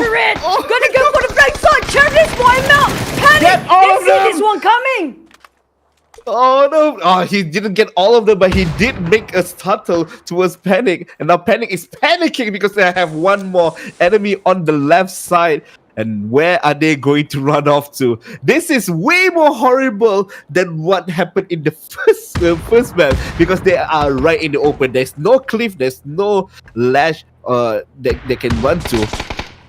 Arkangel, it's like they saw ONC and they want to go in and get the final kill as well. As he spoke, Flash himself as in the meantime. Panic running away, took this opportunity. 1 call now have been eliminated. This is going to be a 4-on-3. Hey, this is going to be a 50-50. Even though there's 3 people, that could be a chance for Panic to come in and get the kill. Arkangel is going to go down. Now it's going to back to 1-on-1. AAP versus PNC. They is going to be quite fun. wide open area. There's no tree, but you see one player from AAP running towards the backside, making a surprise attack. Cherry, look behind you. There's one more player, and that is not going to be it. Even Patrick now need to fight back. Not the probability is going to be quite less, but how much additional points he can get? None. That's the only one he's going to get. And Arkangel Predator is going to get the winner with a chicken dinner for round number 2, map number 1. To push themselves back up to the top 3 here. Definitely not really an easy task based on the last circle just now, quite an open field, but they do have the terrain to work around with. But I love I'm gonna say this, I love AAP logo. I have to say that out loud now, but at the same time, when it comes to AAP Arkangel Predators, they are the team that, you know what, when you talk about Gascan, you cannot live out AAP, but Gascan actually got finished off early on, placing himself in 13th place before, and this is going to push them down quite a bit. We're talking about their usual map that they're most comfortable will be Arkangel, and right now on the side of AAP they deliver, but not on the side of Gascan, and EXO has been pushing themselves quite high as well in this map. But for the side of Arkangel, it feels like they're balancing out those eliminations plus just ranking as well, because they haven't been that aggressive early on. They play a bit more safe just to make sure everything a bit more stable. Maybe because it's the second last day, so I have to be secured a couple of points before being eliminated early on, just in case. You know, when you're too aggressive, you're too reckless, the problem is you might get caught in between so many teams. That's just like how we saw how example here it's gonna be FTF, including even Tenax in that case. Even 4 samurai always live with only 1 samurai fatty in the end. So that's what they have, those kind of strats for today for the side of AAP. They want to play a bit more safer but still secure a couple of eliminations in the last few circles. Yeah, and I agree with that, because this is the only 2 days you have left. You want to get more kills, but you still want to be calculated for you to get those points. And I can't wait to see what's going to happen in the point system, because both of the first and second, as we said before, died quite earlier on. This is the last map we're going to see for this time around for Arkangel, but Miramar is going to be a different story, because it's going to be a bit more wider. I feel like it's going to be a bit more harder as well. Mobility is going to be an utmost important mission for them. And with the style of AAP playing right now, seems like they're already playing it in Miramar. They're rotating a lot. They're playing quite safely, waiting for the enemy to come at them first before they start shooting. Before they start engaging into the fight. In case you guys missed about that last map just now, I love how Starlight, when it comes to the first few skirmishes, they always work out so well defending the compound, but it's always for the samurais that they got caught in between during the transition when they are looting themselves and compound hopping, always leaving with only 1 man there. I want to see 4 samurai for once, like, you know, survive till the mid game. It's so hard to actually reach that point because they're always trying to be getting aggressive but forcing themselves too much into those fights. But right now, when it comes to this match ranking, elimination wise, only 1 team getting those double digits. It's going to be coming out from AAP. Later on, not into the party, they still make it in with a double digit. It will push them back up at the top 3, not even breaking any sweat there. Yeah, this is going to be quite enjoyable to watch the overall match points, because you can see all the big boys AAP, ONC and Panic is getting like double digits, and even EXO that was trying so hard to get more points, sadly only get 9 points in their pocket. And I can already calculate what's going to happen in the overall points, and that is going to be a problem for Gas, because with more pressure you make more mistakes. Same as well if you are on the top, you're too confident, you make more mistakes. So the best place is for you to be in the middle ground, and I think AAP is in a great spot right now. mentioned about AAP, definitely they got himself at number 1 spot here with only, I think, less than 15 points, around possibly 13 points in between EXO, who just got themselves first place within the first map of today. Finally being pushed down back, and Gascans still maintain number 3 spot so far. The gap is not that far off. Within one map is more than enough for them to actually turn things around. But at the same time, don't forget about the middle bracket. We talk about Trident Esports, we talk about PE, even FTF, for Samurai who love those early skirmishes, even SL who defending in the early game are quite strong. They are the one that will actually make the ripple effect. We're talking about the top 4 cannot be comfortable at all, because these teams will force them to fight later on. The moment you got yourself in the top 3 spot, you're putting yourself as a target as well, because there's so many eyes and so many teams who will want to take you down from that spot. Yeah, that's why it's quite scary to be on top. But at the same time, you're going to be the adrenaline, not what is it? When you're happy, the chemicals in your brain will be shot up, and you will be performing better in the next round. Endorphins, you mean? Endorphin. I keep forgetting. You know endorphins. I want to say the other word for endorphins, which is a medicine thing. So I don't want to say it. Don't say it. We're live. Yeah, don't say. I don't want to say it. Okay, in case we are quite awkward. We have no clue if the camera is on us right now or not. But just saying that, you know, I think it's more towards the adrenaline rush coming up from the side of EXO. They have the momentum. They set the tone for the entire day. But the problem is, can they keep up when it comes to the stamina? We're talking about it's going to be a really high pressure game onwards in Miramar. And it's going to be a huge map, and not just that. Miramar is such a vast map up to the point you have no covers when you... Yeah, you got this high vintage view, but the problem is, can you have all set of eyes, like, you know, 360 degrees? Is it safe enough for you to stay there? Even the trailer shows us in the map of Miramar before we start the match of the day, right? Like how you have to have extra sets of eyes to actually watch out your back, because there's so many people around you, and to get those prime spots, those high grounds, those, and it all depends on circle still, because the circle always plays the big part. Yeah, you need to play using a 360 monitor if you want to see that. You can see all the way to your back for the game to play. But that's why it's challenging but fun at the same time. You see sometimes people intentionally use the van in Miramar because they want to destroy the van and also make them into a makeshift bunker so that they can be safe. So that's why it's quite fun to see higher level people play Miramar. They will make anything into a bunker because they have no way to run away from that space. Or if you have a house, that's my house. Even though the circle is moving away, I'm still in this house. I don't want to live here. Like, the thing is, you still have to have that vehicle, even though you park yourself in a compounding house, because, I mean, like, you know for a fact, the circle is quite far off sometimes in a certain compound, because I don't know why, when it comes to Miramar, it's always the circle always prefer somewhere place that they don't have sort of any sort of building in between. It's always an open space on an open street, so they have to be more than ready for that. I mean, like, these are the pros. They definitely have that sort of mindset and thinking as we speak here. But at the same time, we're talking about the teams that haven't actually made so much of an impact just yet, including Trident. Now we have to talk more about this team, because Trident, they have nothing else to lose. They didn't actually gain any sort of points in the last map as well. Waiting if they actually try to push themselves forward when it comes to the last 2 days.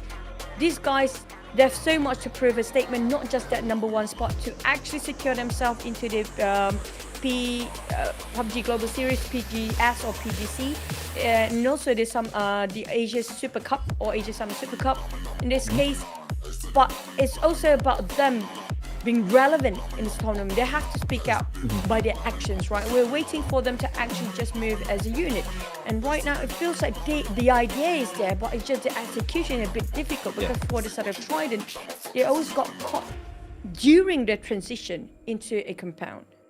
Yeah, the previous fight was a great example of what you just explained just now. They were almost done for the setup. But sadly, here comes EXO to ruin their party. Yeah. But yeah, I want to see more action for them. More stuff on them as well. Hopefully they make more plays. They'll be on camera and we can see all the action. And yeah, I don't know, for Miramar, I just want to see them make something that can surprise me. More long shot kills, because that's usually the case if you're in Miramar. You are camping on top of the mountain.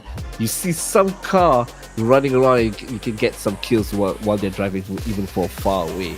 So yeah, that kind of stuff is the bread and butter for Miramar for me. So these guys can show us more fun stuff. What worries me for the teams that actually didn't make it, or even those actually on the top 5 right now. We mentioned about EXO quite a number today due to how well their performance are.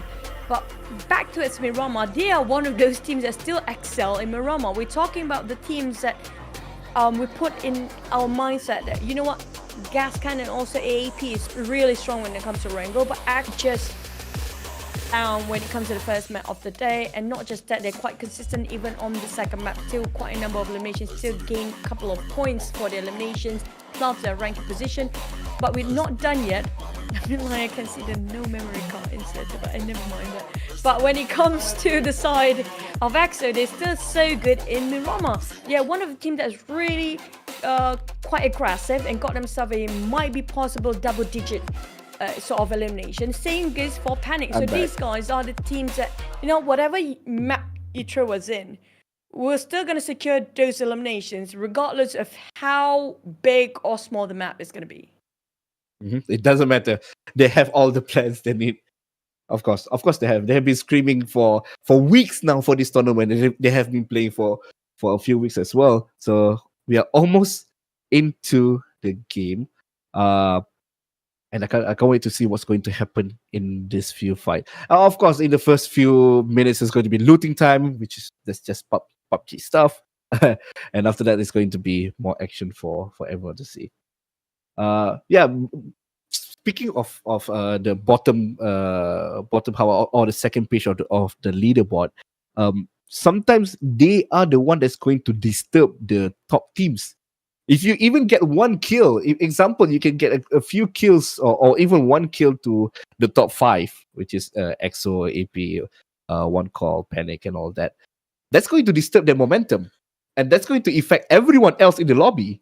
And yeah, that is the kind of play that's going to be quite fun for PUBG, because people want to have a 4v4, but if it becomes a 3v4, your plan need to change. Your play style, your way of entry, everything needs to change.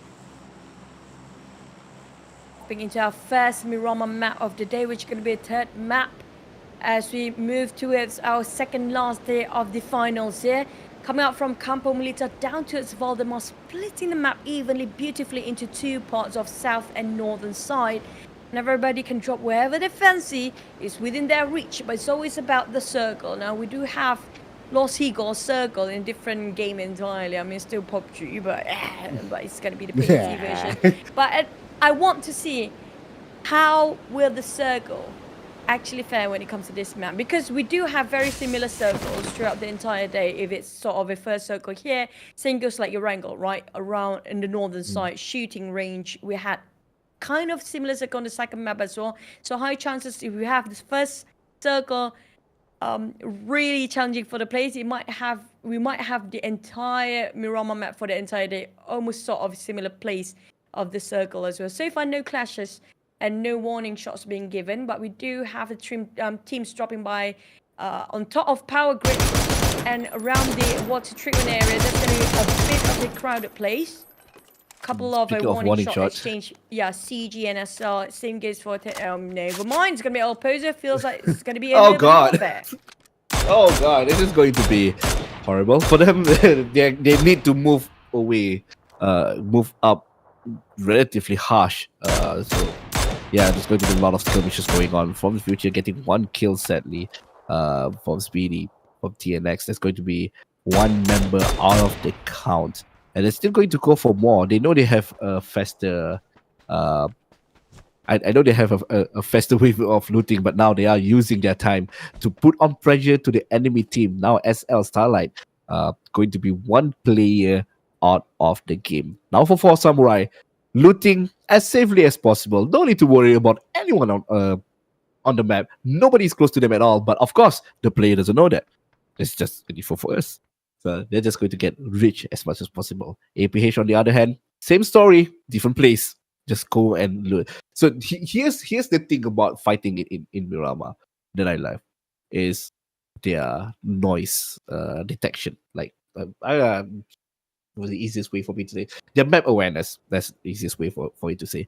Your map awareness need to be increased in this place because it's so wide open. You need to put your earphone or headphone volume up to 140 just for you to hear some even cars driving or some shoots that's happened in the opposite space. So EXO Clan getting comfortable here and just going to look for all the items they need to. The usual stuff happens in PUBG, and this is it. We are looking at it right now. Trident roaming around, getting some vehicles in their pockets and just going to go into the circle. The circle is not that nice for everyone in the team, so vehicle is quite important. I mean, usually in Miramar, you want vehicles to move around. The map is so huge. If you want to walk there, you're just going to waste your time. Cicak Gaming having one vehicle there. And yeah, this place usually have a few cars in this space. So it's Waiting for the side of, like example here, SL, even P start to move because they are the one that really love early skirmishes. We mentioned about Tenax before, so having a tough start against Trident as well. But look at how AP is just going to move. And it feels like they want to start to engage fight. And this is one of the teams that love those early skirmishes. We mentioned about how these teams will affect the teams up there, right? But APH in the middle bracket, they have more than just, you know what, we don't have anything else to lose. They definitely have a lot at stake here for APH as well. But it just shows they're not kind of swayed by the fact, even though they are in the middle bracket, they're just going to go for the eliminations. They don't care anymore. But look at Gascans. Look, spotted out rest of EXO. It feels like they're chasing the tails of EXO. Last map, Gascans and EXO was in the early fight as well. It feels like this team have so much then destiny and fate amongst themselves. It's just keep on mating each other halfway through the game. Yeah, it's like they are magnets. Once again, magnets and mating with each other. Quite like every round, I feel like, except for the first round, that's the only one they didn't meet each other. And that's the irony because both of them are looking for points at top spot. If that were the case, if they were to like go in and fight, one of them is going to suffer significantly with a point deficit. APH now getting shot by EXO, going up into the mountains, just looking for a relatively safe space for them to go. So Kang didn't land any shots there, but it's quite normal. They're going up a mountain. It's going to be hard for you to get any shots in for them. At the same time, Gascans realize that they need a better view to take down the teams around them as well. APH and Tenax just sharing so closely. Shoe horse to be extra careful about peeking to the side of APH here. Those vehicles will give them away. Yes, that's why they are more than ready to actually secure this compound for themselves as long as they can. Rifles in hands for all the teams trying to fight here, including APH. Spot out Shoe Horse, take quite a bit, jump down Vin, take it on Shoe Horse. It's going to be the front line for the side of TNX. But where are the others? Are spotting on Santi, on top of a rooftop. But have to jump down straight away, being shot down from afar. But this gives away their position to the teams around them as well. They might actually walk down to it or walk up to this compound if they want to. We're talking about the other two teams waiting on those towns, on those urban area, right across them. M0 might actually have a bit of a glimpse about where are the other players of APH. Look at how 4 Piggies there spotted them out. It's just like Magnet you mentioned before. These guys, their compass is going to be those bullets coming out from their rifles and just shoot away those tires and make sure they don't have that sort of mobility here. Yeah, that's the scary part if you're fighting on a rooftop. But here's go M0. Oh, the health is quite low. He needs to run away from that spot, reviving himself, using the terrain for his own benefits. And now some utilities will be thrown. But sadly, there's some backups there. And also enemy APH is going to get one more kills towards them.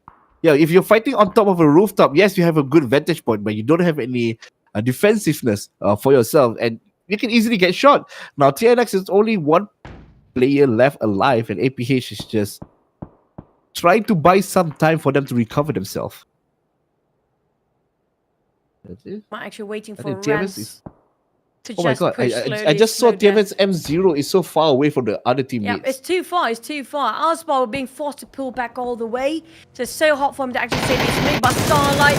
Trying to shut down on Got it. Oh, Solution, on the other hand, need to reload. His bucket is empty. Where to run? What is she? No way! How? That's so unlucky. And he got killed at the same time as well. Solution. That's not the solution for you to do this. Unlucky. Legitly unlucky. He got a clear sign of our players, but he just couldn't get things right. There's so many distractions. We're talking about Tragic being distraction for his teammate there. Aurora played that so well. And such a respawn coming up from them as well. And swift respawn coming up from 9 Starlight. Now, want a bit of the redemption for their fallen teammate here. 9 trying to make a play coming up from the flank side instead. And Tragic spot him out still, but finish it off. Not really. Still not on one Nice. down. Now finishing it. Juice spot out by 9 again. Clip another one. 9. Making such a play for the team from the flank side, but the blue zone will start to hurt them here bit by bit. It's still 0.4% per second, but it's still going to be bearable for these guys. Yeah, it's just a tickle. It's not that bad. Yeah, 9 is just paying revenge for his fallen comrades. Now, Aurora just running away. Then still got all his tires, so that's good. Is it? I don't think so. But he can run away quite safely here. Ayase, 9, and Hachi need to move into the circle. They are not that far away based on the map, but they don't have any vehicles for themselves to go in safely. Now switching back to CF, NP, and C. Yeah, I do want to know what happened to Gascan. One of the players being knocked down. I think it's going to be a very far shot, but still managed to reset themselves. Where are they? CG still fighting around that area. They are quite far, but Oh, they got it. fair team to be out. It's going to be Aurora. Back towards the side of CG. They have panic to deal with later on. I think CF had those gunshots early on. They're just going to be... The Charm Farmers just leave those plays. They only have 2 men left here. On the side, where are the sort of EXO and the Gascan just popping themselves to the crater field? They're taking the lower ground instead of high grounds. And just, you know what, wait it out. Because PE is right on top of them. So it's best for them to actually stay quietly on top of that crater field. And not just getting out. But at the same time, they want to get those high grounds. They're climbing up those hills. And PE will be waiting at the corner. Same goes for one core. Being actually tagged down by a bit of a Gascan player. But look at how they just... managed to pass by in between so many teams unscathed. If you're talking about Gascan, just make their way in easily like that. Yeah, do they have extra shield? Because they didn't get shot even once. They shooting people instead. Yeah, they're shooting people instead. Oh no! Yeah, as you say that, they got 1 kill now in the kill field, but now CF with 4P. 4P is in a good spot. This building is quite tricky for outsiders to shoot in, but it's easy for you to shoot out. Some people would call it an offensive house because you can be more offensive in that house. More offensive aggression. But now PE spotted off CG. They are split up quite far away from each other, which is good to cover more grounds. But the high risk is that if you die, nobody can help you. Okay. Trigger discipline, quite nice. Just getting as much information as possible. And the same as what they are running away, but now 9? Panic. How did you find 9 here? It's going to be fighting out in this area outside of the circle, as you said. Even though the damage is quite low, but in prolonged time, it will chunk down your health little by little. 9 is the only one left alive. He's just waiting for them to run away from this area so he can just survive and wait to go into the circle. Cherry now getting the vehicle and running away, and 9 is now safe. Quite different to He's what trying we to slow up the vehicle. Terry with a mini 14. And that's going to be last play of Starlight. Even though they got themselves a 3 elimination, it was a really good clutch coming from 9 early on, but it's not going to be enough. I don't think they have some sort of vehicle to actually flee from there. Even though they hop onto their vehicle, maybe Panic Esports already there in the first place. Just a bit, tiny bit too late for them to actually get out from the trap they caught themselves into. But Trident finally start to make a play here, taking out one of AAP players from afar. Oh, that's nice. This is what I say about fighting in the mountains. The fun part about it, because you can shoot long range, and sometimes you can't even hear where you get shot from. And Trident gets quite a huge player, and I'm looking for more. There is one more player down there in the ground, not in the mountains. Spotted it out. So enough time for him to give some aim and get some shots in. Let's get an opportunity for another kill. Now at 50% health. Just a few more taps to the head. Then this will be done for him, for A. It's a perfect view for him. It's a perfect view for him. I mean, like, it's so hard for them to actually return fire from that point of view. But Tenax Augsburg, the last player remains. Just now we saw early on he couldn't actually revive his mate, but AP gave his neck just in the nick of time. Augsburg, he's inside the compound in a very small apartment, but here comes the doors being knocked. Here comes the rest of APH. I mean, like, CF. Oh no! Being charmed by Augsburg here. Tenax coming down straight away. Didn't check the corners. And Augsburg got himself an extra bonus point, a consolation point. While he's trying to get out from here. Caught one more out. It's going to be... Boy, almost. Augsburg down to 6 HP. Got still 4 first aids. Yeah, now just proning back to his original location and just regain his health before running out and get more kills. But then, in the case, here comes CF, just throwing as much grenade as possible, even though nobody is alive in that building anymore. The one grenade is done. He got him already. APH on top of the building. Shot boy now. In a problematic situation, 17 HP left. Need to look for some way to regain his health back. Charm Farm is definitely heavy toll on their side. Very punishing to go for that compound. Got punished by Augsburg and one player making so much work. Heavily hurt their flanker as well. For the side of APH, here come EXO, Goose again and being the front liner, while the rest of them keep an eye out. He's going to mark their territory and scout out the perimeters for the rest of the team. But Big Boy Mecha again giving a bit of way of his position with those kind of shots. For Samurai standing as a 4. I'm loving this. Oh, whoa! What happened here? For S now, this is not the team that we see in the last round, because they are playing much more confidently. The fighting against Panic and already getting one. Panic is split up into 2-2. 2 is flanking from the back. Now, Brawler, are you going to look for the other 2? I think he heard some footstep on the right side, but now, Cherry will get that kill towards 4S. Now it's fight between 3v3 now. Panic needs to back off for a bit to regain some HP before going back in and fighting with 4S, or are they just going to run away? Recover one of the teammates, and now it's time for them to dip from this place and run away with their health. Dusty will be shot down with the last bullet in the mag.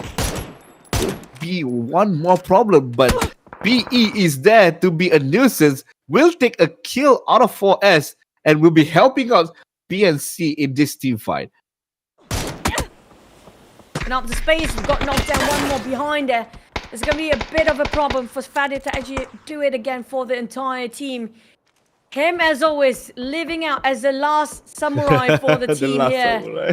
One more time. He's trying to clutch himself towards the side of PNC or Panic Esports, but AAP have one more player as well and make it 3 right now. I do see 1. The rest of them we have no clue where they are at the current moment, but PE with an AWM in their hand of silence. Panic kind of caught himself in a trap here. They're being compressed every way possible. Faddy coming up from the flank side. Now AAP, do they want to take the fight or are they just going to get into the safe zone instead? Feels like they want to keep this to the side of the other end. But PE spotted out. It's going to be a 5-way war around this area, only on the northern side of the circle.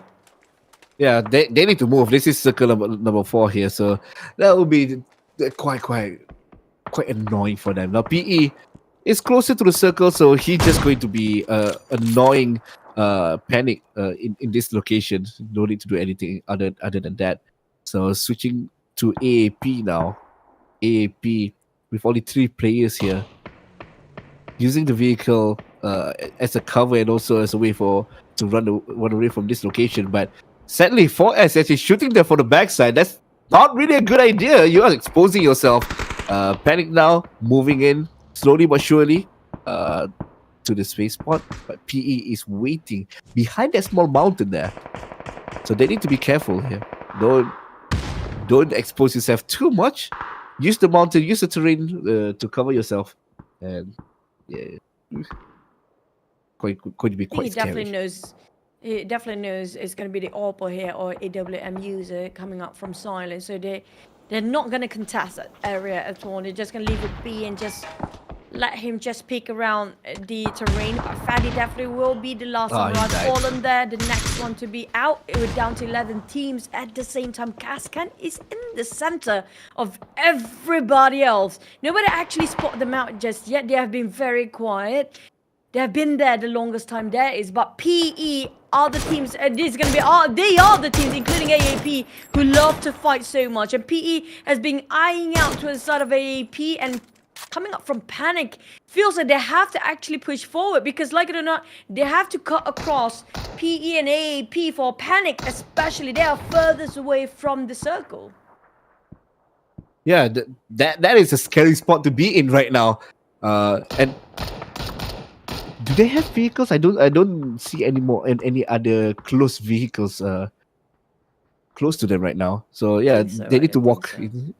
Yeah, I think it's already exploded. But the good part about this location right now is looking at PE and AP. They just need to stand their grounds and just shoot at Panic and just wait for them to come out or wait for the circle to move, which is right now. And this is the time for them to go back in. Trident flanking from the back. They are going to meet up with a big team in front of them. Not really a good idea. But they don't really see the other teams. APH now on top of the mountain. High vantage point. Oh, FTF now going down, getting killed by the enemy team. Teams coming up from behind will be the playmaker for this, actually fighting against each other, including, we talk about APH, including as well FTF at this point. If they're not being careful, there'll be somebody being a third party from the back line as well. Even though they got the AWM working, but the problem is they couldn't see what's on the other end. Trident just walked themselves right on top of one course lair. Oh my god! It's gonna be a problem. They have no clue what's happening. It's gonna be Trident being eliminated in the Swift. The moment they just park and pulled over. Yeah, unfortunate for them actually. It's unfortunate. Yeah, they have a plan, but sadly it didn't work out for them. Now EXO looking to get that this higher vantage point for themselves. Need to move as well because they are quite close to the circle. They need to move in a bit more. But now EXO with only 3 players here. on top of the mountain. The second one is on the way to the top. Throwing all the utilities they can, but PE seems like meeting up with Gas was not a good idea for them. 2 players is already down, and the remaining player is separated for them. And now Gas is going to clean them out with only 1 player left alive for them. EXO finally getting the vantage point that they wanted. Now it's time for them to look for more information in this high space. To push towards the center of the circle. They have to go across 2 teams. We're talking about none other than the 4Ps and the FTF in between them. Now EXO caught themselves in a ham situation. Bots coming up from AAP. Oh, Trying to open up a bit of a space for the team as well, but APH eliminated next. I'm not surprised how they got caught themselves in the crossfire in the first place, but Gascan, even though they are in the center, even though they got themselves on the low ground before, they still survive. EXO Clan and the rest of them, yes, they have the high grounds, they have those elevations to work around with, but the thing is, the circle keep on moving away from them. That's going to be a bit of a problem future. Man, FTF have a bit of a challenge against them here, with EXO got himself a better view fighting at FTF. Now burning down man on the flank side. It's going to be a bit of a problem. Losing men more than they can actually count. Down to 2 players to work around the things that they have very little space or to work with. Now lesser men to have that firepower going on. yeah, this is going to be quite tough for them to go up here. But EXO, all the utilities have been thrown towards them. They need to back off a bit, wait for all the utility to be used. Then they can just go in, rush them, and get the kill. Meanwhile, FTF actually got a kill from EXO. Got down from EXO actually. But sadly, that is the only thing they will get. EXO now with only 2 players left. Are they going to rush in, wait for them, or just go straight away? But here comes 4P from the backside. Going to be a nuisance. They know that EXO is fighting someone else. They're going to be the third party. EXO Clan is more going to miss the shot, but we'll get the last player from FTF, and that will be done for FTF. Sadly for EXO, they finished 1 fight. Here comes another. 4P is here to clean up the mess. Can he survive? This is going to be a 2-on-4 matchup in this quite awkward location on top of the mountain. He's always the one who clutched for the entire team, but 4 Piggies definitely have a bit of a huge advantage over the side of EXO. So Goose realizes, you know what? I don't want to be a part of this anymore. I'm just gonna climb down the hills and just play around the corners and just make sure that he can get away any sort of consolation at this point. Gas on the other hand, so in between, they got himself a mid ground to work around, and 4 Piggies couldn't land those shots due to the cliff. It's just so steep, they couldn't spot any of them out right now. As Gascans still survived, they're slowly farming up and got themselves already double-digit elimination at #1 spot in this map right now. They got away easily. They just passed by easily unscathed for the side of Gascan. I'm not sure how they ninja'd themselves into the center of attention right now. Nobody actually spot out them just yet, not giving enough attention as well. But 1 call, the one actually be hunted down by 4Ps. And look at Charles Farmers. Big boy been there the longest time. He's doing big plays right there, just hiding it out, getting the placement point for himself. Yeah, he doesn't need to go out. He literally just need to win. But now 4 Biggies are going to look out at 1 call. One of the players will be shot down, and they know the other player's location. They just need a line of sight. But here's come Baby Zoo going to get shot. No, he didn't get a kill. The plan was perfect, but the execution was not that great. Now there's only 2 players left for 4P, and Cops is already at the mountainside. Who knows, he can get the final shot or recover his own friend as well. Here comes CF. They saw it. It's so bad. Did you see the right side? No, he didn't notice it. He didn't notice 4P, and he's now dead. There was such an awkward situation. The recovery time was there, but sadly he didn't notice one of the players from 4P And sadly, that cost him his life. Luke 12 from Gascan is here to look for ONC, and will now try to get 4P as well, which is right in the open right here. There we go, at the last player. Almost 2 more players to go for 4P. Still trying to get as much point as possible before ending the game. 4P jumping down, but here comes ONC. Will be eliminated, sadly. Didn't get a chance to get his final score in before the match ended. 4Ps again, slowly trying to push down what was a bit of a really steep cliff for them to actually jump down. Spotted out Kika, clear ways. He missed that opportunity of a window to actually knock one down of a Gascan player. They're down to only 2 players. They got the high ground, yes, but they're not really in the center of a circle. Gascan dominating over the map control right now. And the blue zone is just going to close up right now. They have to jump down like an order. They don't have anything else to work around with. They need to move. And time is not their side as well. Yes, this is going to be a tough spot for them. They need to either use all their utilities, if they have any, because they already used most of them. Yeah, they have 2 smokes. Okay, they have a few utilities to use, but now they need to move out. Bait with a smoke or go in the smoke for 4P. Guess, just wait. You don't need to push them or you need to flank or anything like that, because the circle is helping you in that front. Look at Greg just waiting on the sideline, waiting for 4P to jump down and land the shot. 15 seconds left. Over 50 seconds before the circles start moving. Let me see. Where are you? Open up a bit of a space for Piggies. Down to 2 of them.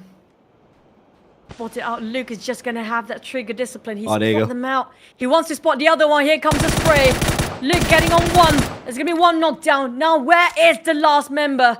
Luke, thirsty to finish things off, want to wrap things up. Nico's going to be on the high ground. He definitely know exactly where he's at. It's going to be chicken dinner on the side of Gascan. They didn't get it in a wrangle, but you know what? They just proved Miroma is there to take when it comes to pushing back to number 1.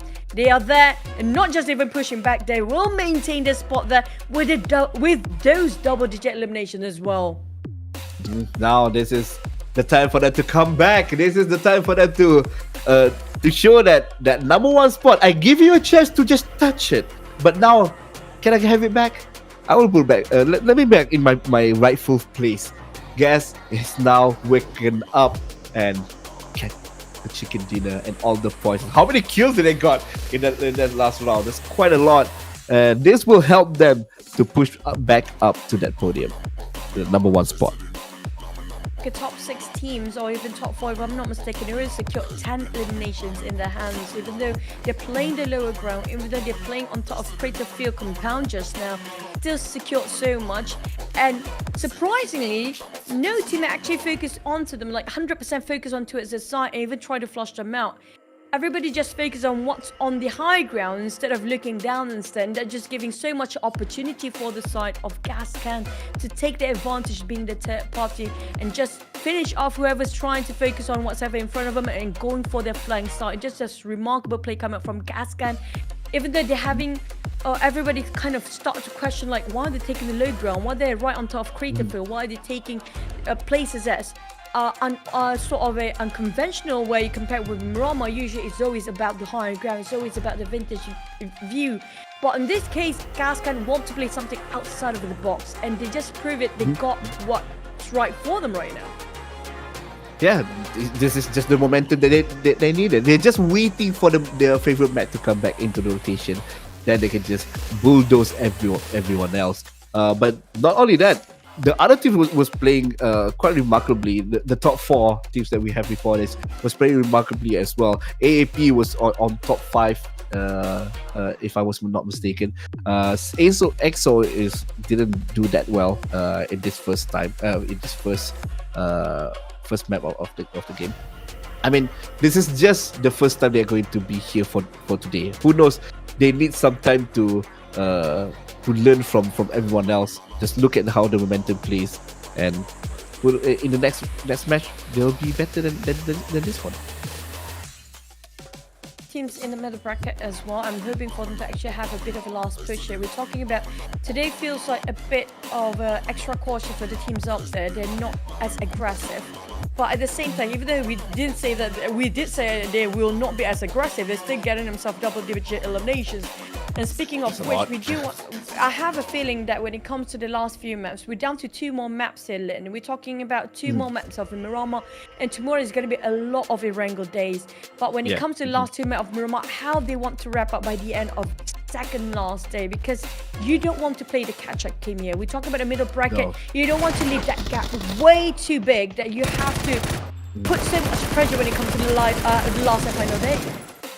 Yeah, you want your cushion points so that even if you have a bad round, you still feel safe.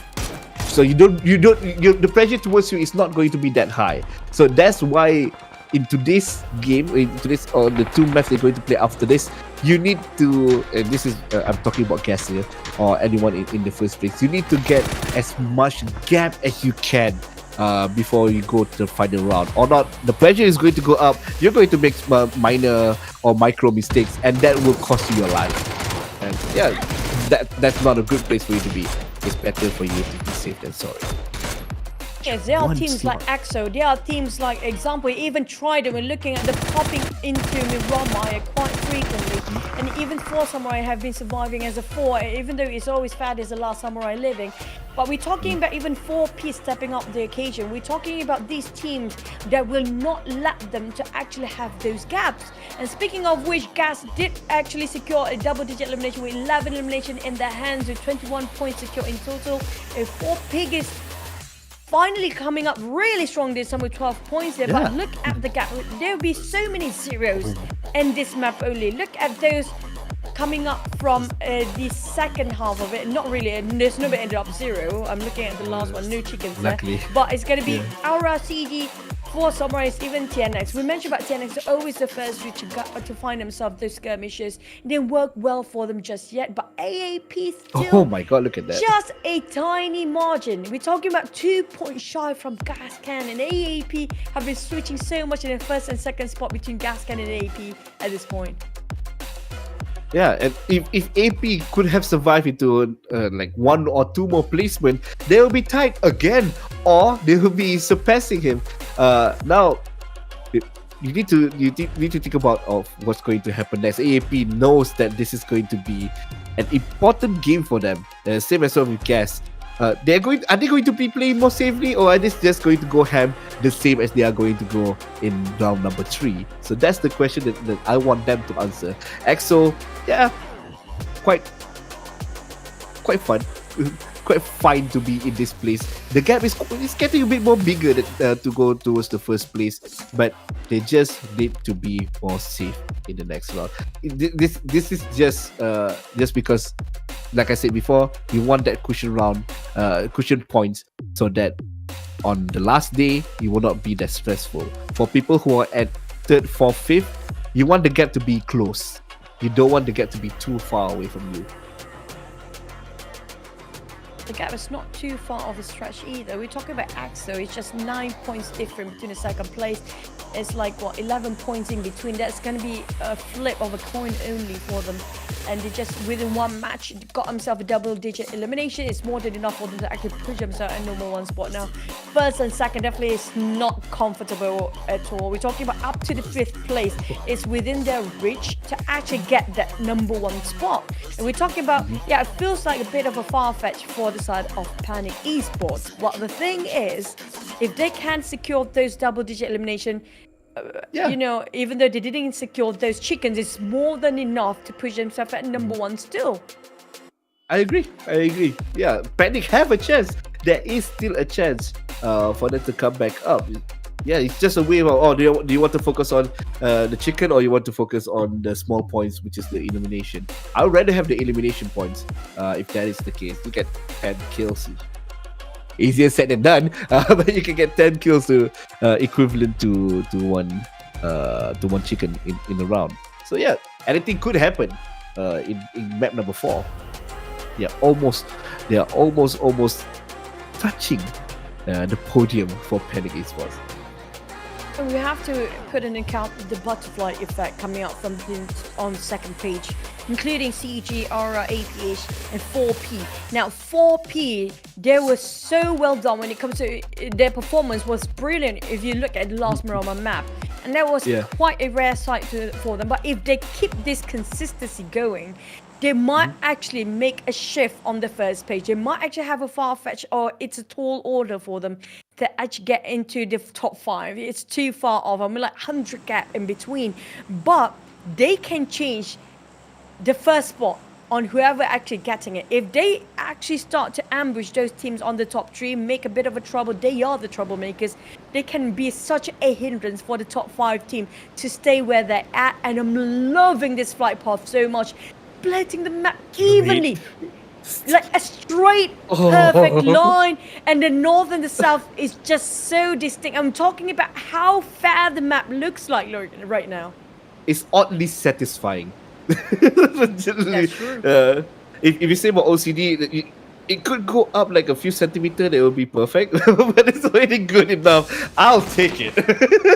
I'll not take complaining. this. I'm not complaining at all. But now we need to see where's the circle is at.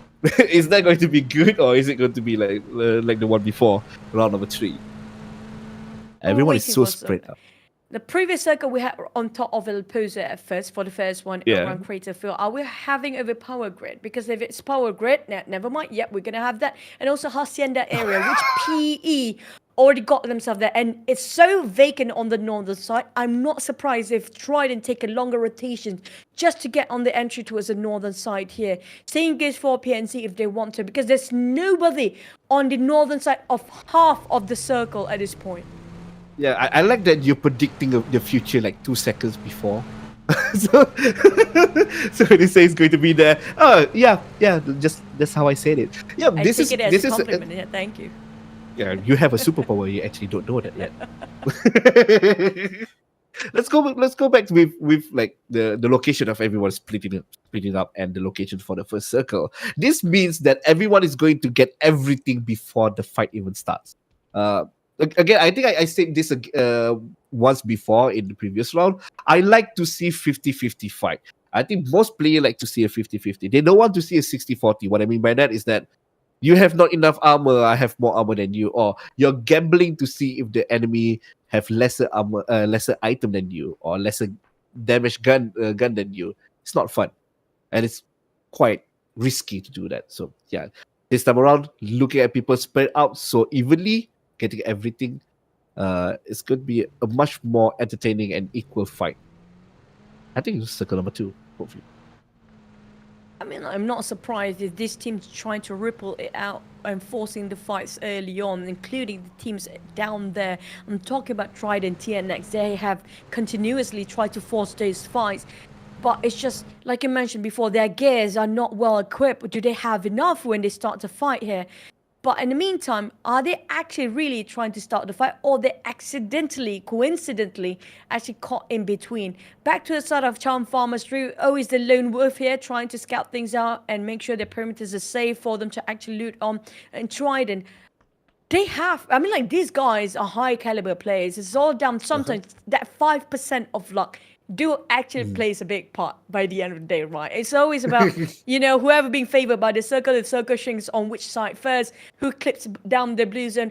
But it's all down to the IGL to make the decision making. So if they can actually play with time and know the perfect timing for them to actually rotate into the safe zone and gatekeep the other teams, in the meantime, making sure that they're safe, that's going to be one of the most brilliant IGL there is. Yeah, that's why I cannot be IGL. I would just drive to the enemy and just die together. So yeah, well, I lost my train of thought after you say IGL. I'm sorry for that. Yeah, it's fine. Yeah, my memory is monkey brain, so it's fine to say that. But yeah, what I was trying to say, Monkey's IQ is quite high as well. Okay, monkey brain. Okay, so monkey is quite intelligent, so I take it. I'll say then I'll be lower than monkey. Then what I was trying to say is about the driving mechanics in this location or in this map, because most of them are using more big chunky part of the time to drive around. But are they using like four players, or It, one car have two players inside? it's definitely its best case scenario. If you can have 4 vehicles to move as a unit, it's better because you can easily be shot down by all the teams that try to take the high grounds. And at the same time, the 4 wheels pickup truck actually more.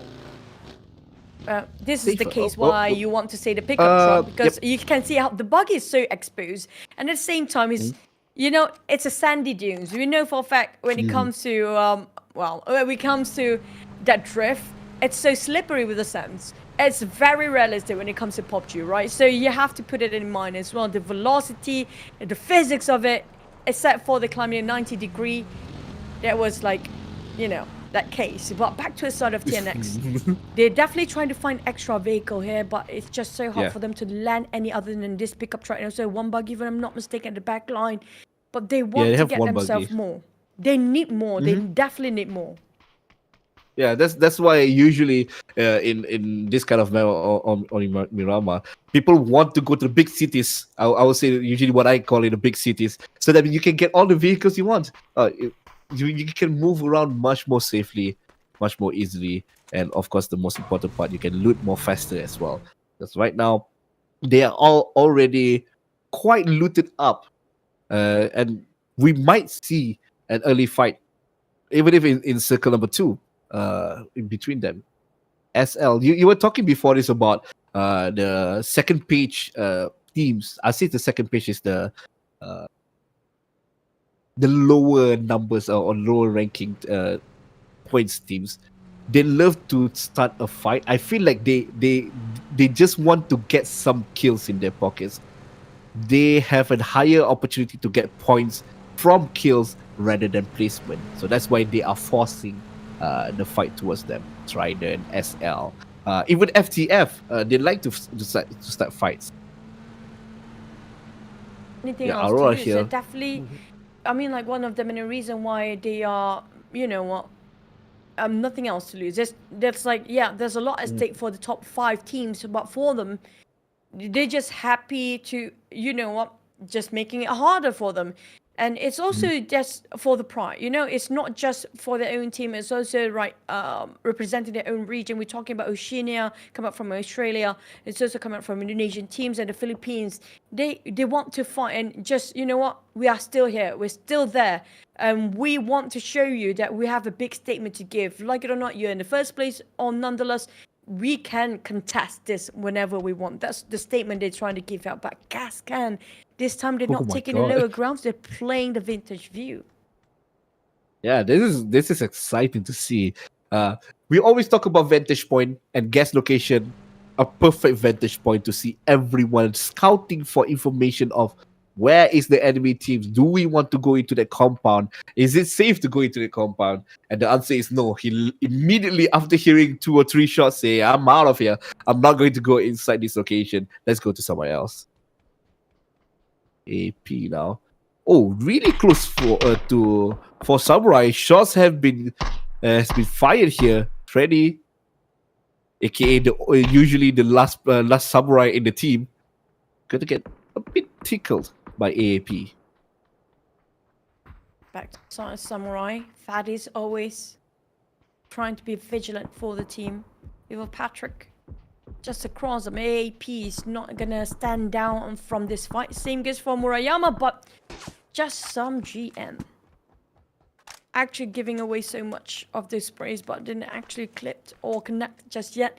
But still have all players, none of them willing to be the first blood here. None of the players want to be the first blood yet. Nope, that's not me. Yeah, after that, they don't really matter. It's like, okay, let's just go. But for right now, they just play a bit more safe. SL, outside of the circle number 1, your energy drinks can revive you back up to full. But I don't see any. Okay, I see 1 vehicle, 2, 1 motorcycle, 1 car. So they are okay to be sticking around in phase 1 damage, or phase 2 if you want to. If you have more healing items. EXO now not looking that great in playing in Miramar. not as great as Arkangel. Views here. We're talking about they're taking the mountains around St. Martin. That's going to be one of the highest point that is right in the center of the map as well. And speaking of which, we do have Hacienda as the center. Whoever's not inside, we talked about EXO. You mentioned about them not playing as well as the first few Arkangel maps. But they'll be the gatekeepers. It was such a perfect view for them to farm eliminations. But not just that. We're talking about the high frag teams actually in the center as well. Imagine the teams outside who's very late into the center will have to go through so many teams that love to shoot and thirsty for blood. Yeah, that means they need to go the other way around. That is not the spot you want to drive in. Here's Panic. Getting their own compound, so that is their house now. Nobody come close to that. So, as one call, going to meet up with one of the players. Going to meet up with FTF. And Trident going to. Trident just lost one team member. So the first blood has been drawn. Actually, here it is. FTF lone player. I think he heard the noise from the vehicle. So either they're going to inform the friends or he's just going to run away. Good option for him to not be in that situation. Look at the minimap. Gas is behind him. FTF, I'm switching the name around. FTF is in a scary spot right now.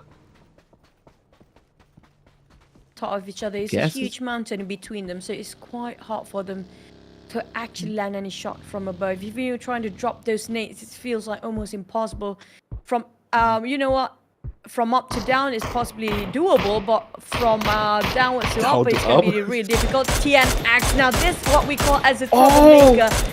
They are down there, but at the same time, you're not willing to just give it away. They are still in here to stay. Osbar again, making so much work for the team. Just taking on one downside of EXO, who just managed to secure themselves quite a number of eliminations early on. That one elimination secured. But at the same time, EXO, no one being knocked down just yet. But look at the fire shot coming out from Tenax. Amped coming out. This is going to be a really good flanker. This is going to be the opener for the Southern EXO. This young player of 18 years old, making big cerebral PUBG going. What a big brain works. He got that one knocked down. He got it two, maybe even. And now trying to secure for the third one. Osbar will be the next one on under his radar. He is the John Wick of EXO Clan right now. He got two members from TNX and is looking for the third one. Here we go. The shot has been fired. The jiggle will not save you for that long because Ant is here to shoot everyone down. Asma, the lone survivor here. There's another one a bit further away. But in this area, not looking good for you, brother. There's no way for you to run. And Kang at the backside will finish him off. TNX, one player left. And he is actually running away, which is the greatest plan of all. Because you can't fight with EXO right now. They are popping off. And M0 is running away. Like, right now. He don't want to wait any longer. I'm going to run. And this is the time for me to do so. Player in the lineup of the Australian team here decided to leave it and build the ship.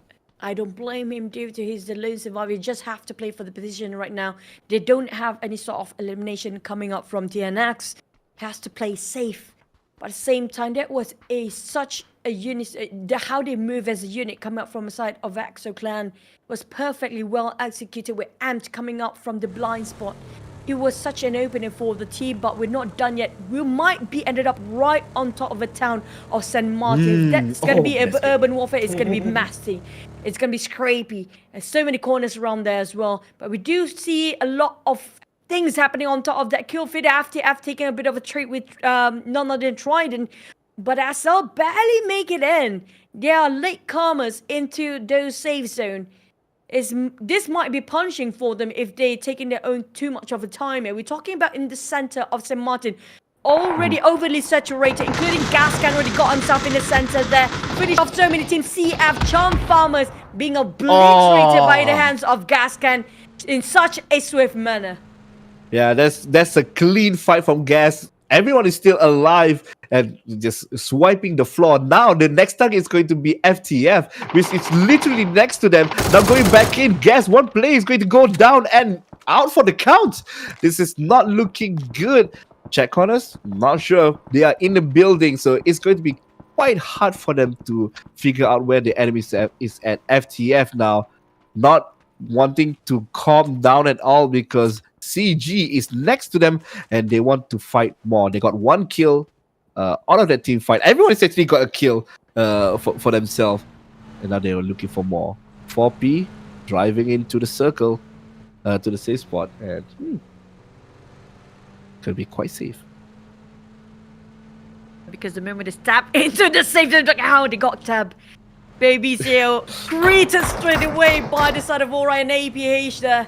Gatekeeping on the end, while PE taking a bit of a glimpse to a sort of JO. That trigger display will play such a big part, giving so much information to a sort of PE and Aura. And APH feels like it might actually clash if they happen to go into the same direction. But Rams on the other end, park himself on the high ground. There's FTF on the other end. They heard the gunfires being shot. Gascans is changing fires and shots around that corner, while 4P slowly climbing up to a side of Aurora, but they have to be extra careful, treading on team eyes here for both teams because there's so many eyes watching, including AAP right on top of them. Tragics pushing into a side of Aurora, trying to actually just secure this angle, making sure 4Ps cannot breach in no matter what the situation is. Yeah, this is going to be quite tough for actually both of them. 4P is tougher, of course, because they're on the lower ground. But they need to run away from this place because higher ground is not going to look good. So now one of the players should be flanking, but the way they are doing it, they're sending two peoples there. Aurora, one player drop down. 4P will get one kill, one drop in that point. Will not get the points. Yes, will not get the point yet. But this is going to disturb the flow of 4P. Disturb the flow of Aura. Corner there definitely have to buy a bit more time, hoping for the support fire coming up from the leaving teammates. But it's just really difficult for them to work around the corners. Back to a side of Piggies Esports, having a bit of a greeting against the side of SL. No. Starlight slowly dimmed down their lights here. We're talking about two of them being knocked down heavily. Hurt, wounded, and licking their wounds still, but not giving it any sort of space to recuperate at the same time. The pressure coming up from Pintadoes Esports is real. We're talking about them giving such pressure to a side of Hayase, who trying to open up space for them to recuperate. There's no time at all. Cherry trying to go for the front side, but Panic, they're desperate to get into the circle. They decimated their entire team into their hands, and now they have to make a move. The time's not on their side. They are very close to the blue zone, but the moment they step, and there's still so many teams to take around that corner. Yeah, they are not safe at all, including Circle and the other players that is coming into the safe zone here. Now looking at 4 Samurai, this is the longest time that 4 Samurai have all the players in the game. Usually for 4 Samurai, we just run in and fight and mostly leave only one person left alive. And now meeting with AAP, they got the high ground, so they have a few advantages for themselves, but it's not great. It's not looking great for now. Looking back to Gas and FTF. FTF won a few fights actually. Gas, this is the only player left alive. Everyone else is dead. Throwing some utilities to buy some time for himself. Can he run away from this? It feels like he's just waiting to bait at least getting a few kills for himself. I mean, like, his bare feet's ready for run. It's ready for the marathon. God. It's ready for the sprint anyways. So is that the first thing you see? Oh, that's the only thing I'm looking at right now. But look, this is God. what we're talking about. He's high caliber player. This is like we're talking about world renowned player. He got his tattoo to live up to. He definitely can actually pull off that 1v4. Depends on the situation. If they go in one by one, he actually have a shot. If they go all 4 pick at the same time, that's going to be a bit of a problem for him to actually deal with. But on the side of AAP, they're stuck in a corner. Same goes for side of PE, who's trying to cut across. But look at how many teams overcrowding this area. We're talking about APH, very separated, but at the same time, having such a wide view for themselves. And I think PE come up from their side. They'll be shut down, but never mind APH, the one that actually has counted this first. They got one knockdown. This is going to be the getaway coming out from the entry point of PE. They want to get in here, but time at the same time, Kai is too low. He got first aid, but he that's couldn't not actually make it happen. Oh, Oh my. no, it's about time. It's about the timing as well. The damage is too high because this is phase number 5. Now this is the last player standing. Can he even come in a relatively safe spot? I don't think so. APH just recovering and buying some time. Just buying some time. Okay, he's good for now. Let's just say for now. In like 5 seconds, not really, but now he's good. Oh, Gascan actually got eliminated by FTF. As you said before, didn't get another points for himself, sadly. So again, trying to work things around the side of Panic. PV down on his knees. Suspect coming out from the other end. Dusky slowly pushing forward, but Squeaky definitely more than ready to take the fight the moment they pick up towards this compound. Look at how diligent he is. Trying to make sure they cannot even pick out here. How Panic Esports trying to play around this. Just exchange of that nades just now. Amped just gonna give away that favor as well. But the double nade gonna give a bit more to the side of Amped. Faddy on that then taking on the other end of the map here. We're talking about AAP fighting against 4 Samurais. But EXO, the Arkangel, can got hit straight in the head. Shredded, almost destroyed. Entirely has his helmet there.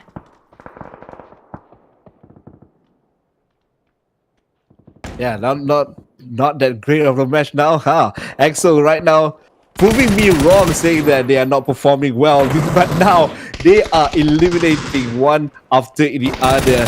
Panic is now in a panic. There's no way for them to run anymore, and they will get the kill and the clean kill. Man, EXO just proving me wrong time and time again. Actually, EXO, when they start to fight, they work as a unit so well, like a well-oiled machine. It's just so hard to find a flaw onto them.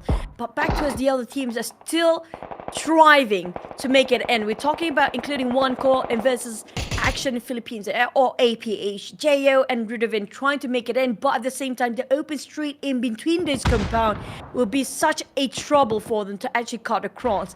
4Ps on that end have a bit of a busy moment against FTF, exchanging with also Tenax, which is going to be TNX.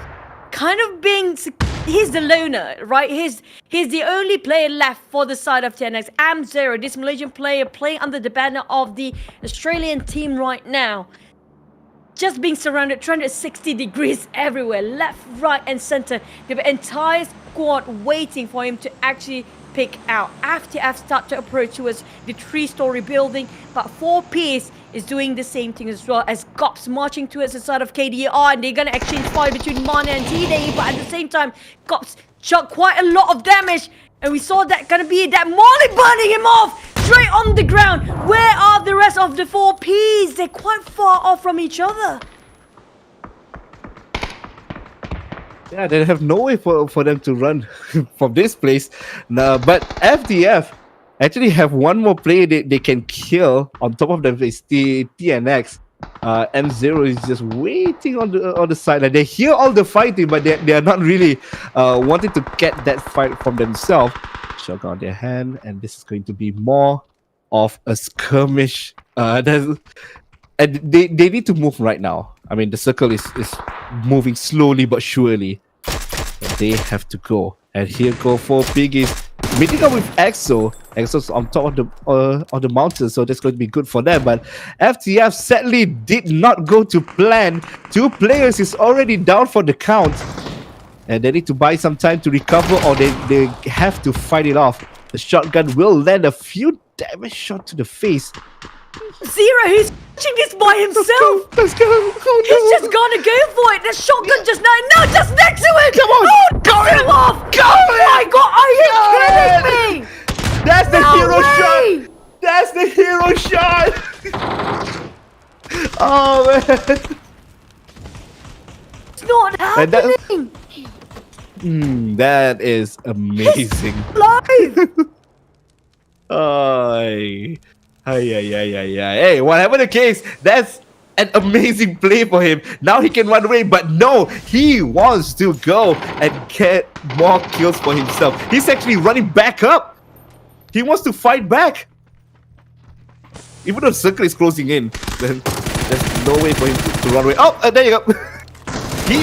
You saw that? He literally took a double tick in game. He moved to the left. Oh, there's a person there. He's back. At the time, Amzo makes such a huge impact on the teams there. They barely make it in alive, including CG been waiting here forever. The moment they step in, CG just gonna shoot them down. There's no way in anymore for the side of FPF, but on the side of one core, they've definitely been great on sort of a 7-6. But EXO, look at how smart they've been playing. They're using this small hill to take covers. This is the only barricade they got themselves in. And on the side of one core, just one call away from EXO. But how they play skills is a different story. Look at how the support fire come out from Goose. If it's not AWM, it's going to be Mini 14. He's opened up so much space for the team from that point of view. And at the same time, CG being eliminated due to how cramped they were in and that sort of situation. But AAP, there's no way for them to pick out due to how well actually just place themselves in certain position. It's just so hard for them to pick out. Yeah, this is not a good idea for them as well. I like that AAP just waiting. You guys fight. Let me just watch how you fight. That's the only thing they're waiting for right now. EXO, good spot. They are sending one player actually on the higher ground outside of the circle. But look at EXO Clan right now. Waiting to see one person there. ONC going to shut down. And will one player be out for the count? And sadly, he's going to be the one that need to pay the price as well. Not actually getting the kill for one call. Trick almost gets the kill, but needs some assistance for that kill. I'm going to be in the for sort of AAT. Nobody's spotted them just out yet. Goose, on the other hand, has to slowly climb down the high hills. Kokitov definitely will finish off by one call. Tariq actually found himself ring around the rosy with them for quite a bit of a time, but Jaxi have to shift his attention toward the backside. He had those audio cue coming under shots from behind. So Alec will actually start to push in here, but Amt still have that sort of a space to just reset himself and revive his teammate. And Alec pushed himself too much forward, but I'm not sure if Algin actually can shoot from afar at this point of view. Nandu, on the other hand, got himself some barricade to work with, but not the side of Jaxi. Pushrit being actually knocked down by the side of none other than EXO.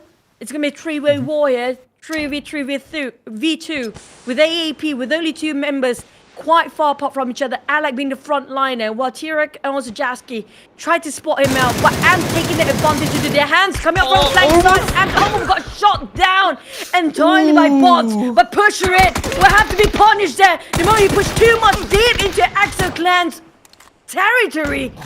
Now Ant's got the space, and this hill is such a big play for EXO. Yeah, this hill, they need to rename this hill to their own teammate because they are using the map to the fullest. And now ONC only have one player left on towards the mountain. The other one is waiting back up behind, and AAP actually is coming in and now wanting to disturb the peace. EXO, one player is now down. The second one using the box for his own armor, for his own self. And now they want to shot right back into the fight. Not looking good because EXO now only one person is left, and now this is the time for AAP to jump in and disturb the peace from both of them. AAP focusing on EXO, but he can just wait behind the box, be safe for now. Some utilities will be thrown. We'll focus on him, and I don't think he can survive that. It's going to be not blown up. It's more like getting burned up in that location. And now it's only AAP and one call left into the fight. 2 versus 2 on top of the most bloody mountain. That's going to be such a good thing if it was a kill on kill. But no, Arkangel Predator will get the chicken dinner and will be going into the next round much more comfortably than before. The rise of Titans back into the overall rankings. We mentioned early on, surprisingly, they didn't actually show their fangs there early on today when it comes to Arkangel, but both Arkangel Predators and also the side of none other than Gascans start to really show their caliber of play when it comes to the biggest map that is, which is going to be Miramar, and both teams are eyeing out for that number 1 spot, desperate enough to just keep on giving high level of plays. And AP, despite that they only got 2 members left till the end just now, and they were slowly taking their own time and just have such discipline to know the timing when it's right to pop out from the hiding spot and start to take matter into their hands. That was a brilliant call coming up from there. It's such a I mean, like, shooting, it's easy for everybody, right? If you get it, then great. To actually hold that in and have those trigger discipline, that's a different side of set of skills that you need to have this chicken. And it's well deserving for AAP. Yeah, they were playing so strategically, and everything works out. Everything happens the way that they wanted to, and now they get another chicken. Now it's time for them to collect more points to be more safer in day 0, the last day, aka the last day for tomorrow. How big is the gap do you think it's going to be? After watching them play and how Gas was relatively quite in the middle, died quite early. I feel like they are more comfortable now than what they are earlier this morning.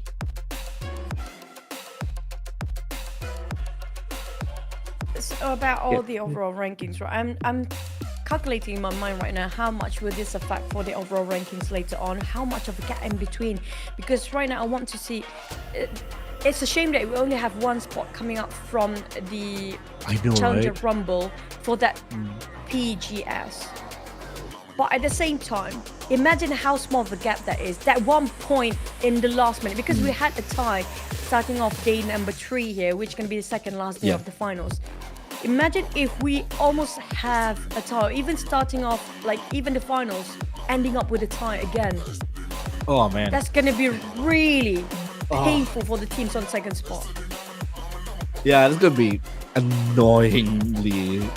That's going to hunt them until the next tournament, I think, for a year plus. So that's why I feel like looking at how the tiebreaker works, people are looking for more kills. People wants to have that higher kill count, so that if there is a tiebreaker, that's the first thing they're going to look at. They're going to look at how many kills you have in all of the match. True, but Amzir, you have to give so much for this guy's tenacity, his brilliant performance with that shotgun, and just almost clutch the entire 2 teams. And not just that, his action giving such an impact for those 2 teams. They couldn't make it into the last few circles due to him only. That's just how much he changed the game in the last minute as well. Amzir, that 1 player of Tenax, he survived the longest alone, still secured 1 point. Nonetheless, we're back towards our match rankings right now. EXO on the other hand, getting themselves that number 1 spot, even though AAP secured those chicken dinner. But EXO, due to those eliminations, we're talking about this team, EXO, after even Panic Esports, they are the teams that are going for the kills. They don't care about the rankings anymore. They're just going to go for the kills. Yeah, that's what's important. They want the kills, and look at this. Even though they have they only have 5 placement, but have 12 kills. That's the most important part right now for them. And this is going to affect the tiebreaker as well. And AAP, of course, they have the chicken dinner, but with 7 kills only, 17 points, almost the same.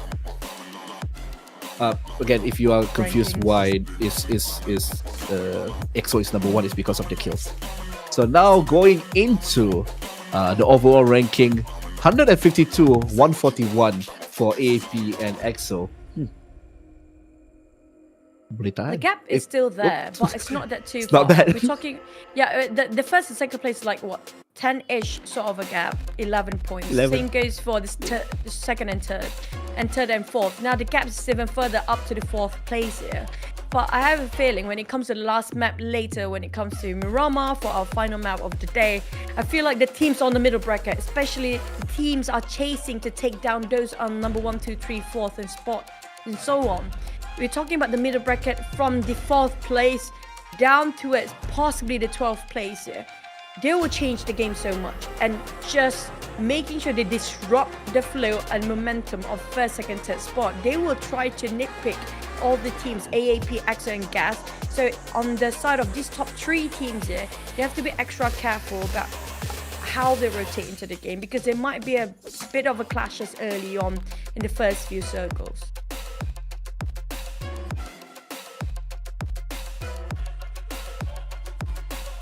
So we might actually head into the break after this, but back to it when it comes to overall. Right now, it feels like on second page having a bit of a tall order to actually catch up to the first page. It feels like a bit, but at least they're playing it for the chickens, right? It's always about playing for your dignity and about your team and showing off what you can actually pull off in the last few maps here. And we're down to 6 more maps in the PUBG Challengers Rumble 2023. There's only like 6 more maps and maybe possibly 3 more Miramar and 3 more Erangels left. Speaking of which, yeah, Lynn, we'll have you back.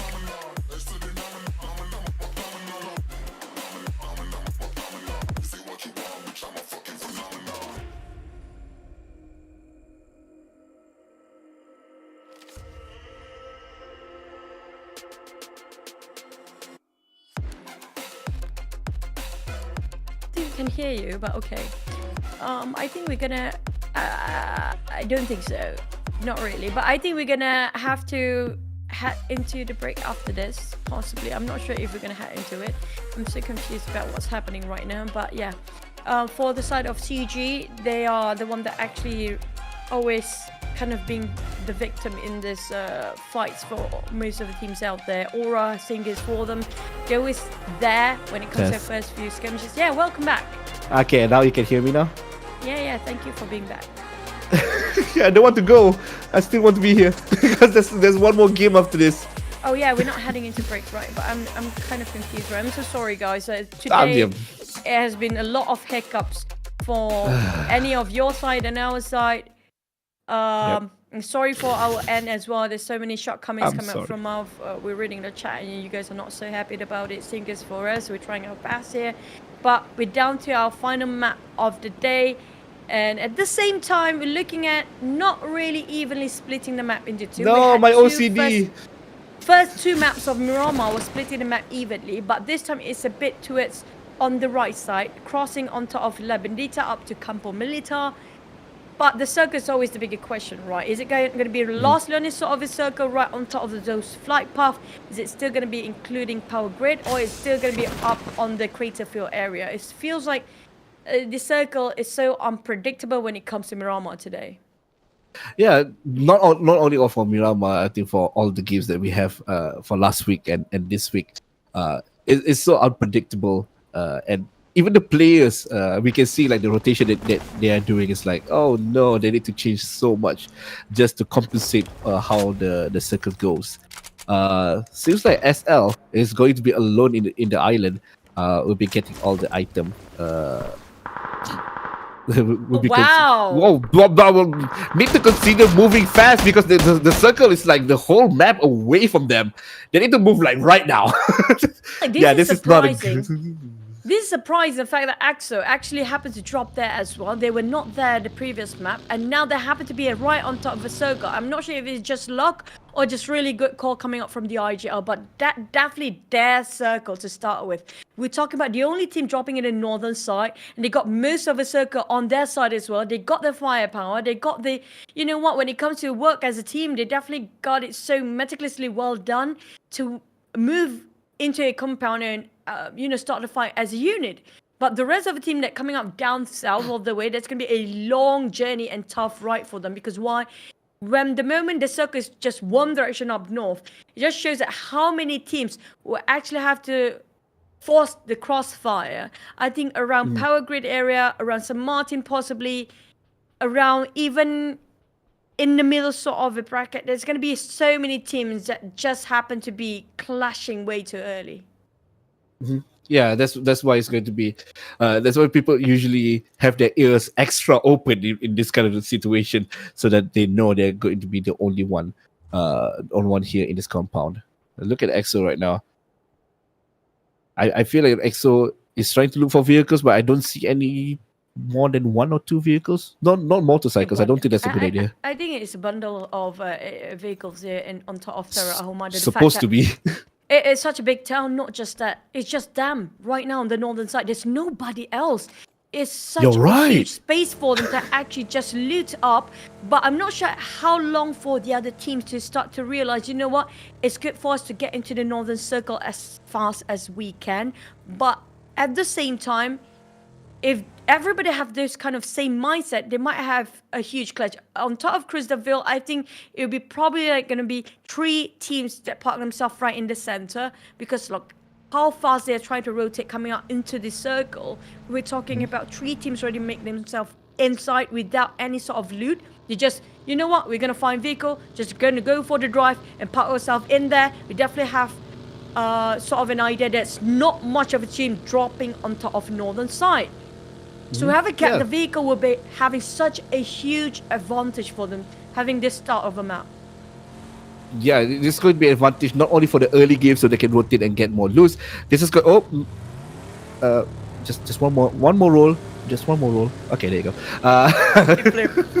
Magically flip over by itself. Yeah. So it's not only good for early game to rotate and easily get loose around, but you just look at how important it is if the circle got hard shift. You need to rotate back into the game. So even if into mid game, into late game, you need to have a fresh pair of wheels for you to maneuver around in this map. So much tricks they are doing with their cars in this game. There's some can flipping. This one is flying. Gonna be summarized again. Feels like they might actually have a bit of a greeting against Milko. Yes, next. Big boy with big boy brains might actually show us something else today with those sniper rifles. Feels like a bit of a truce for most of the team, not trying to engage way too early on, including Aurora. Look at how fast, how many teams want to get themselves into it, but look at how panicked, already parked themselves and gatekeeping this road. Such a good Samaritan for drive right on top of the street, but you know what, they're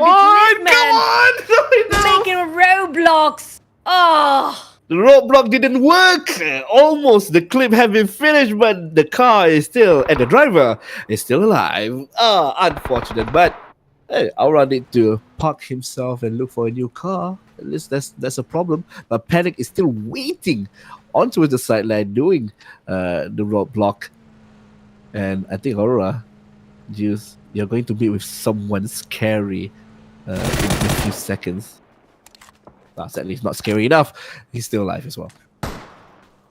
Panic is just going to wait for people to come in and wait to people to come in and just kill them right off. Aura, what happened? Milko, you just flipped your car. I saw in the X-ray you did flip your car. You can't hide it from the observer. They can see you flip the car. They still want to go into this area. They know Panic is here. He don't want to go somewhere else. He straight away pulled over. He heard the audio cue coming out from Milko, but can he land those shots back towards his car and just gonna chase the heck out of Milko? They have cornered him everywhere possible. Milko! What knockdown is that? Oh, what a trade! My goodness me! That almost backfired. Casually just open up, rolls down your window and just shoot it down. My God, Milko. How big is your balls? No, he's just, you want to kill me? Let me kill you first. Plays with his switch. That respawn coming up from Milko was really fast, but sadly, unfortunate enough, he is the lone scouter around that side. There's nobody else aside from his team that actually there to actually giving extra hands to work things around. But back to his like 4 Piggies. They are in a very flat land and field. Taking a bit of a change of fire towards the other side of the map. 4S versus 4P. 4S versus 4P, here we go. Well, it's too far away. I don't think they're going to get much out of that. EXO right now with Aura. Aura cannot get a break. They met with one team, now they are meeting with another. But it's Really time for them want to to take a breather. But on the side of EXO, I feel like they want to go for the elimination so bad right now. They got there first. They definitely would be gatekeeping. After exchange fire and trading a bit with CG, Cicak Gaming, Indonesia. FTF, 4S and 4P still chasing tails of each other. Look at how Fat is just really committed to this fight. Clear ways have to fly away now. Back to the side of 4S. But on the side of 4 Piggies, where would they run and hide? Because I think there's another team waiting around that corner. I feel like It's there's not a just logo there. 4S, it's not just the 4 samurais chasing their tails there. It's somebody's gatekeeping them on the other end. Yeah, this is not looking good for 4P. They're getting chased from the front, and somebody's waiting for them from the side. I don't think so, because I don't see anything on towards the minimap right there. Might be if you can see the bigger version of that. But here comes FTF with CG going to clean them up. Now we're going to get a few more points in their pocket for FTF. Someone is close by as well, but let's go back to our S4 and 4S and 4P. 4 Samurai right now putting some shots towards the enemy team, not giving them a chance to breathe at all.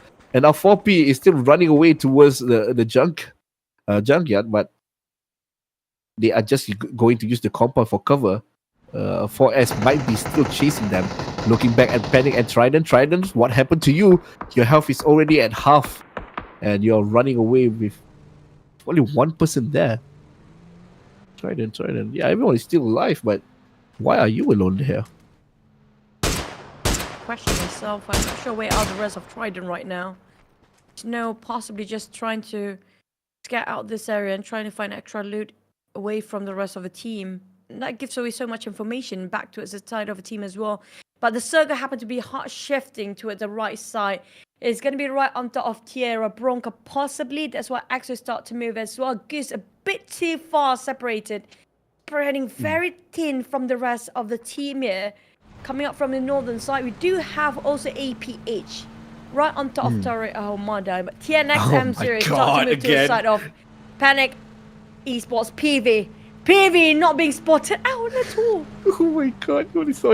is this the same space as before? I feel like it is. He's just waiting. Exactly the same place. Oh, he got it! He got what he got too! It works! It works! And they got it. Oh, are they intentionally going to drive them over? Come on, man.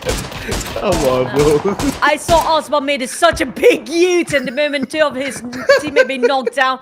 But M0 nowhere to run. Oh, Hyper is still clutching for the team. He got suspect on the ground. M0 is doing it again. Oh No my way this is god! happening. It works every single time! And that is actually quite amazing. You know how many points are you getting right there? And you don't even need to move. No need to. Panic Esports now going to get their revenge. M0 is on the sideline. He's going to get 2! This is the second kill right now. But can he run away from this space? Sadly, no. And I don't think... Oh yeah, Cherry is still there, so that means he only gets 1 kill, another one is like not a kill, technically. Incredibly so skilled. Come out from M0 to clutch that again. Giving such a hard time to the side of Panic Esports.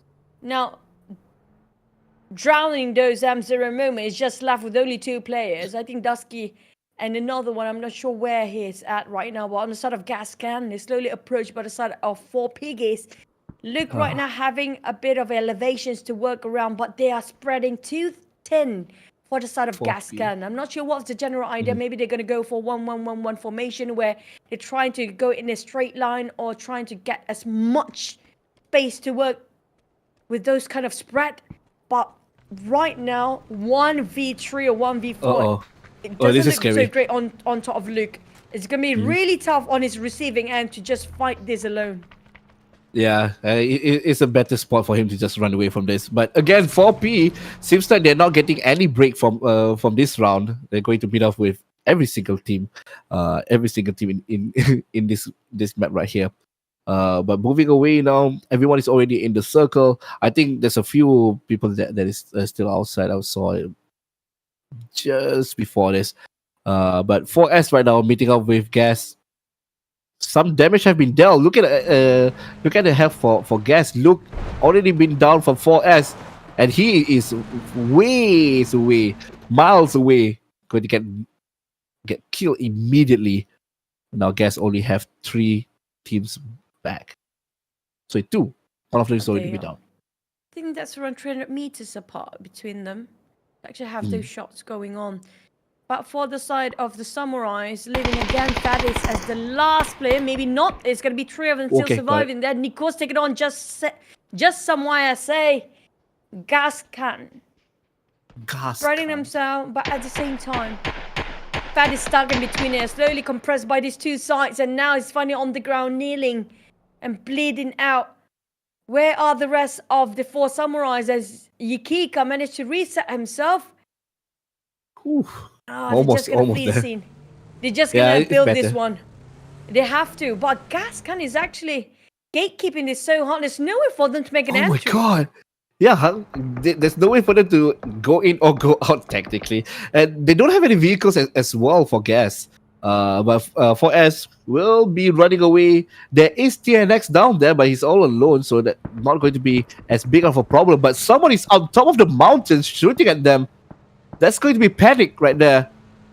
Seems like 4S is going to meet up with Panic again, since how they met before this. Earlier in the round. Done by the side of Panic. It's always them stopping all the teams when they are migrating, getting into the safe zone. It's always I'm having such a great time. It's a treat to actually watch them play at this caliber of plays.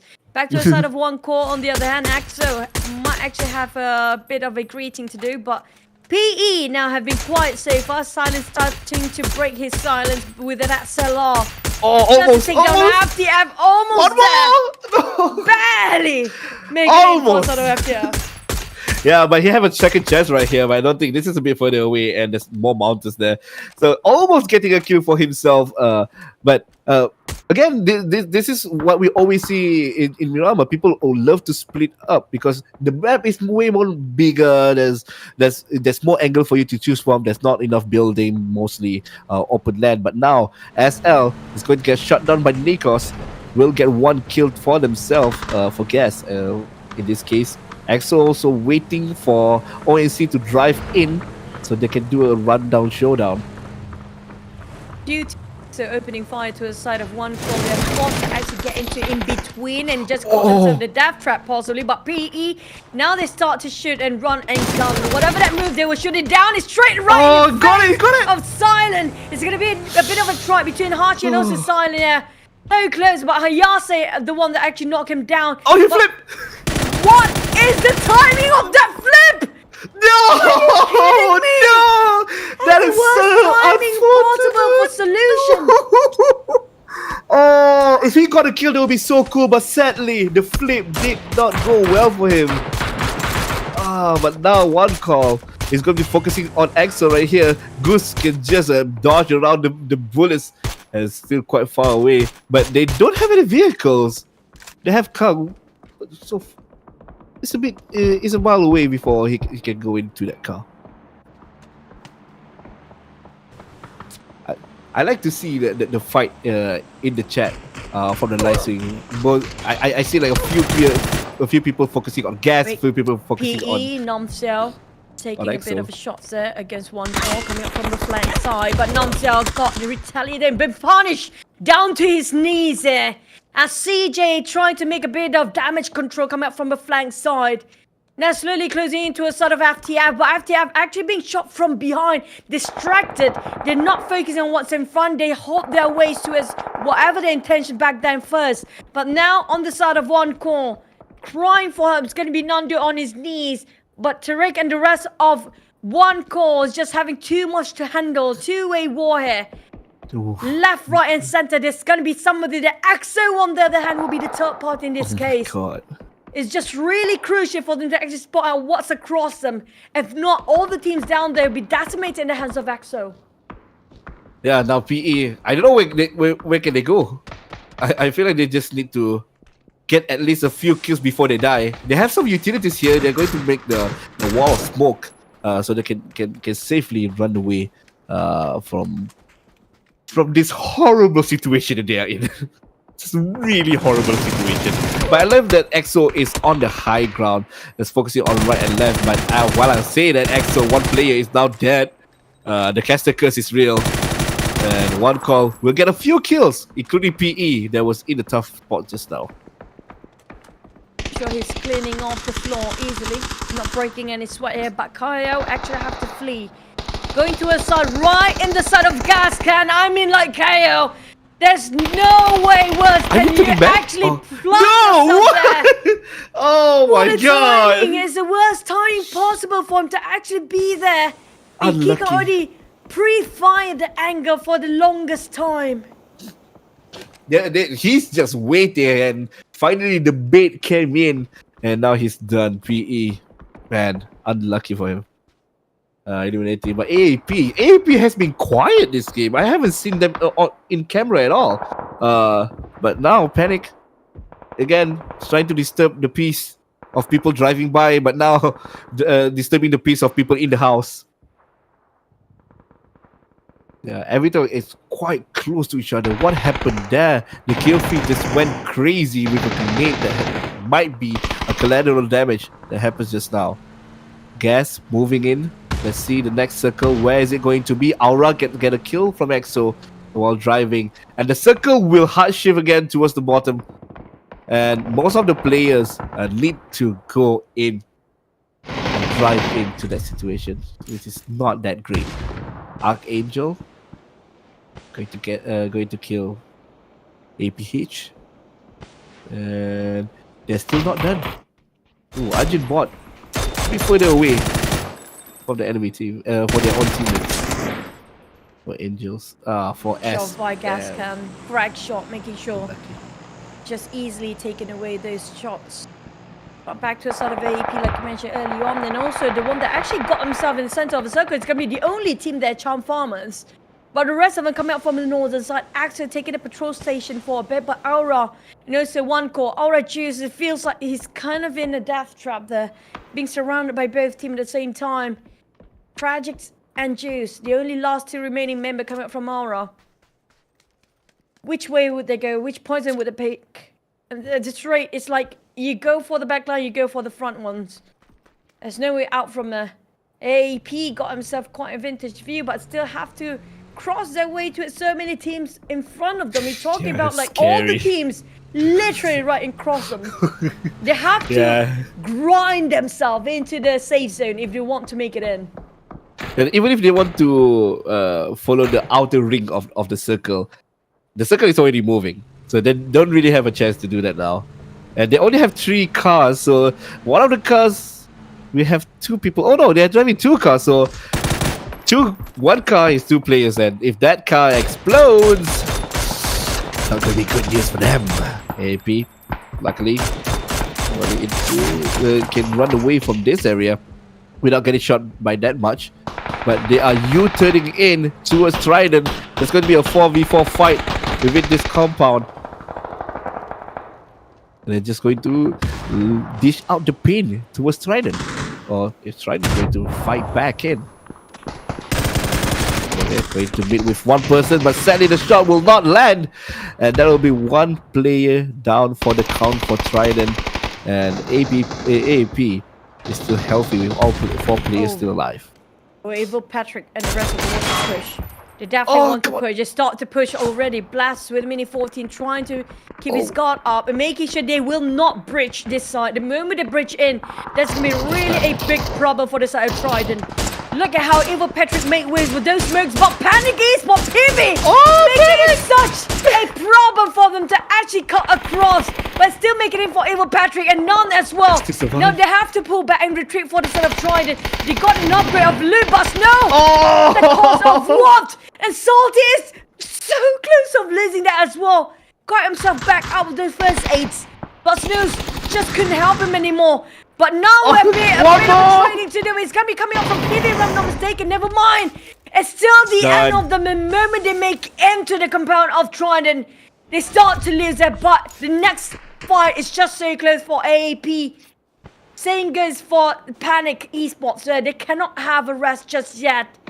AAP, they have to hop towards another compound, make it in, because EXO coming up from the back end, it's going to be amped, slowly closing in the gap between them. Same goes for Squeakita. But the Panic Esports, they got the elevation, they definitely know what's going on down there. Oh no, he's not safe. He just got shot. EXO is here, but need to trade with his own life. EXO now looking for another way to go in towards the circle. That's what that area might not be the best. Arkangel in a good spot here because I feel AAP is too high up and focusing on the other teams for them to notice that AAP is underneath Panic. EXO fighting 1v2 now with FTF. Will this be a good fight for you to take? Molly will be throwing in. He will be burned off. And now he's going back into for the fight, but FTF will get one down. The friendly member didn't seem to see one of the players for FTF and will be killed and be sent to the lobby for 6th place. Down to only 5 teams here. The one that actually in the toughest position is going to be FTF. They are way outside of the circle. It's one thing. Have to cut across so many teams in between. That's another problem. We do have AAP, Gascan, the top 2 contenders for that #1 spot still survive, still breathe. Up to the side of AAP, they still have a full squad remaining intact. We're talking about all men well in the line. With the side of Gascan, they got 3. On the Charm Farmer side, they had the circle before. They are in the center of it. But at the same time, they attracted way too much attention with FTF closing in here bit by bit. Huge. Have to actually climb up the small hill as well. But man actually being shot down from a fight. It's going to be coming up from Charm Farmers. AP taking advantage into their hands as well. They're slowly taking all the steals away from their noses.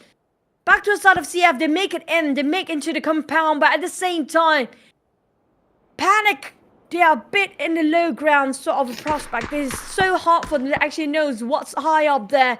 AAP playing around the slope of the hill as always. Ikika trying to open up the space and just to flush out if there's anybody in there, but gas, here comes, a full gas in. Here you go. Their vehicles into towards side of Cherry. Now this is going to be a scary prospect at the end of Cherries. Because look at how many players coming into this just to wipe him down. Yeah, there's no way for him to run away. The only mission he has right now is just to at least get 1 kill for himself, at least. But that is also a tough test to ask from him. But at least, you saw the gun and you're dead. He wants to jump out. He was planning to jump out, but he was that close to survive the shot. Just too close. Panic. 1 person left on top of the mountain, as we said before. Just don't go anywhere. Just stay here. This is your home now. Wait at the you see AAP. You see 1 person for AAP. He will shoot at him, exposing himself into the fight. Reloading, proning. Didn't see. No, he sadly didn't hit the shot because he was proning. So that means his head is in front of him. More chances to hit the headshot. AAP, yeah. AAP might actually, they were forced to actually take the fight against the Panic Esports player, but at the same time giving so much away to the side of Gascan. But at the same time, Greg is holding the front line for the rest of the team as well. Even Patrick is solo. I'm not sure how much health the utilities they still have in their pocket. But none, and even Patrick slowly closing in here by pushing with those smokes, giving off that pressure towards the nades.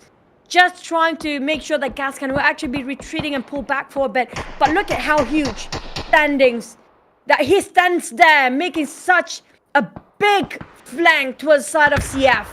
He's going to be the playmaker for CF. He can actually clutch this. It's going to be a big one for CF. He got it! It's definitely on his blind spot.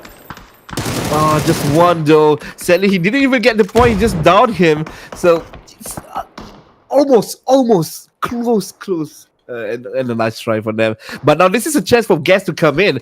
Because of the disturbance that happened just now, Here comes the utility, perfectly timed, perfectly placed. Will down one, but he will pay the price for his own health. And guess one person is left alive, but now it's CF's turn to disturb the peaceful AAP. Here comes the grenade, here comes the molly, but he will be shot back, and boy, need to be revived. Almost getting a kill there. Arkangel wanted to reset. He wants to reset. Just a few seconds needed for him to reset, and now they are back in. Even though this is two players, they still want to try, and that will be one of the players down. And Arjun Bots is the only one left alive, and he will be shot down for the count. V3 right now. Can Gascan actually pull off a big one here? Outnumbered, but CF feels like their players, especially Big Boy, don't have enough first aid to reset himself to a full HP. Greg, it's going to be Greg calling off the shots. He's Valiant making an effort to push forward as the front line. As Nikos were actually being the support at the back line as well. We're looking at Rue and Big Boy Maka trying to go for the flank side. They're playing a ring around Rosier on top of this small hill right now. It's down to the last circle here. Invis who might actually be spotted out first. They cannot afford to lose any men for CF to win the fight against Gascan. We're talking about Gascan here. Yeah, this is going to be a tough fight for CF. And they need to stick together. They need to have a plan. What are they trying to do right here? Looking for an opportunity. They have a few ideas. No, never mind. They have an idea now. They see the hit from Gas, and now all the utility will be thrown, flushing them out of the area so they can rush in towards the top of the mountain. Yes, perspective is important. And we are almost out of the fight. Up the Nate, hoping to land one Kobe on top of Rue. A bit off angle there. Close enough, but looks like Big Boy slowly closing in the gap in between them. But Greg make it so difficult. This might take forever, but there's going to be a last circle there is. They have to force the fight, regardless of how much utilities they have to force it, because the blue zone we just finished off is down to the last wire here we're talking about. Nikos cooking up the nade just to make sure they can actually have a bit more space to hide themselves, camouflage within those smokes. Rue and, I mean, like, Invis have to push forward, like it or not. Rue, on the other hand, tries to spot one head, that one pick is just so difficult. Gascan is not giving it away easily. Yeah, they don't want to give them. CF wanted this chicken, but sadly, Boy will be the one that will be shot first. Rue, half health, and it's not looking good for them. Gas just waving in and out towards the mountain. Will get 2%, and the left one left alive. Need to find a way or not. This is going to be the end for CF, and winner maker chicken dinner will be giving up to a Gascan. That will be the closing chicken dinner, and a good one at that. 2v3, but nonetheless still Gascan showing what they can do, even though they're short numbered when it comes to the manpower. But even though CF, it was valiant effort coming up from them, really good. I have to say one of their best round when it comes today for the side of Charm Farmers. But nonetheless, Gascan, they are still strong, and this will solidify their #1 spot as well. As we speak, we're talking about them getting at #1 spot by like switching over with the side of AAP, like throughout like last week till today. But feels like it finished off with a strong ending for the side of Gascan. This just opened up the gap with AAP and EXO as well. For Gascan, feels like it's a bit harder for the other teams to reach them and take them down for their #1 spot. Yeah, this is going to be it. Now this is the time where where your prediction before it, because you did say like, what happened if today we have another tiebreaker? What happened today if the score is the same? Because right now Gas is performing before this APP was performing, so this could be a chance that the score will almost be the same. So yeah, I want to see what's going to happen now, and my word, I still stand on my word where players today want the cushion points so that they have more gaps, so that tomorrow they will not be stressful.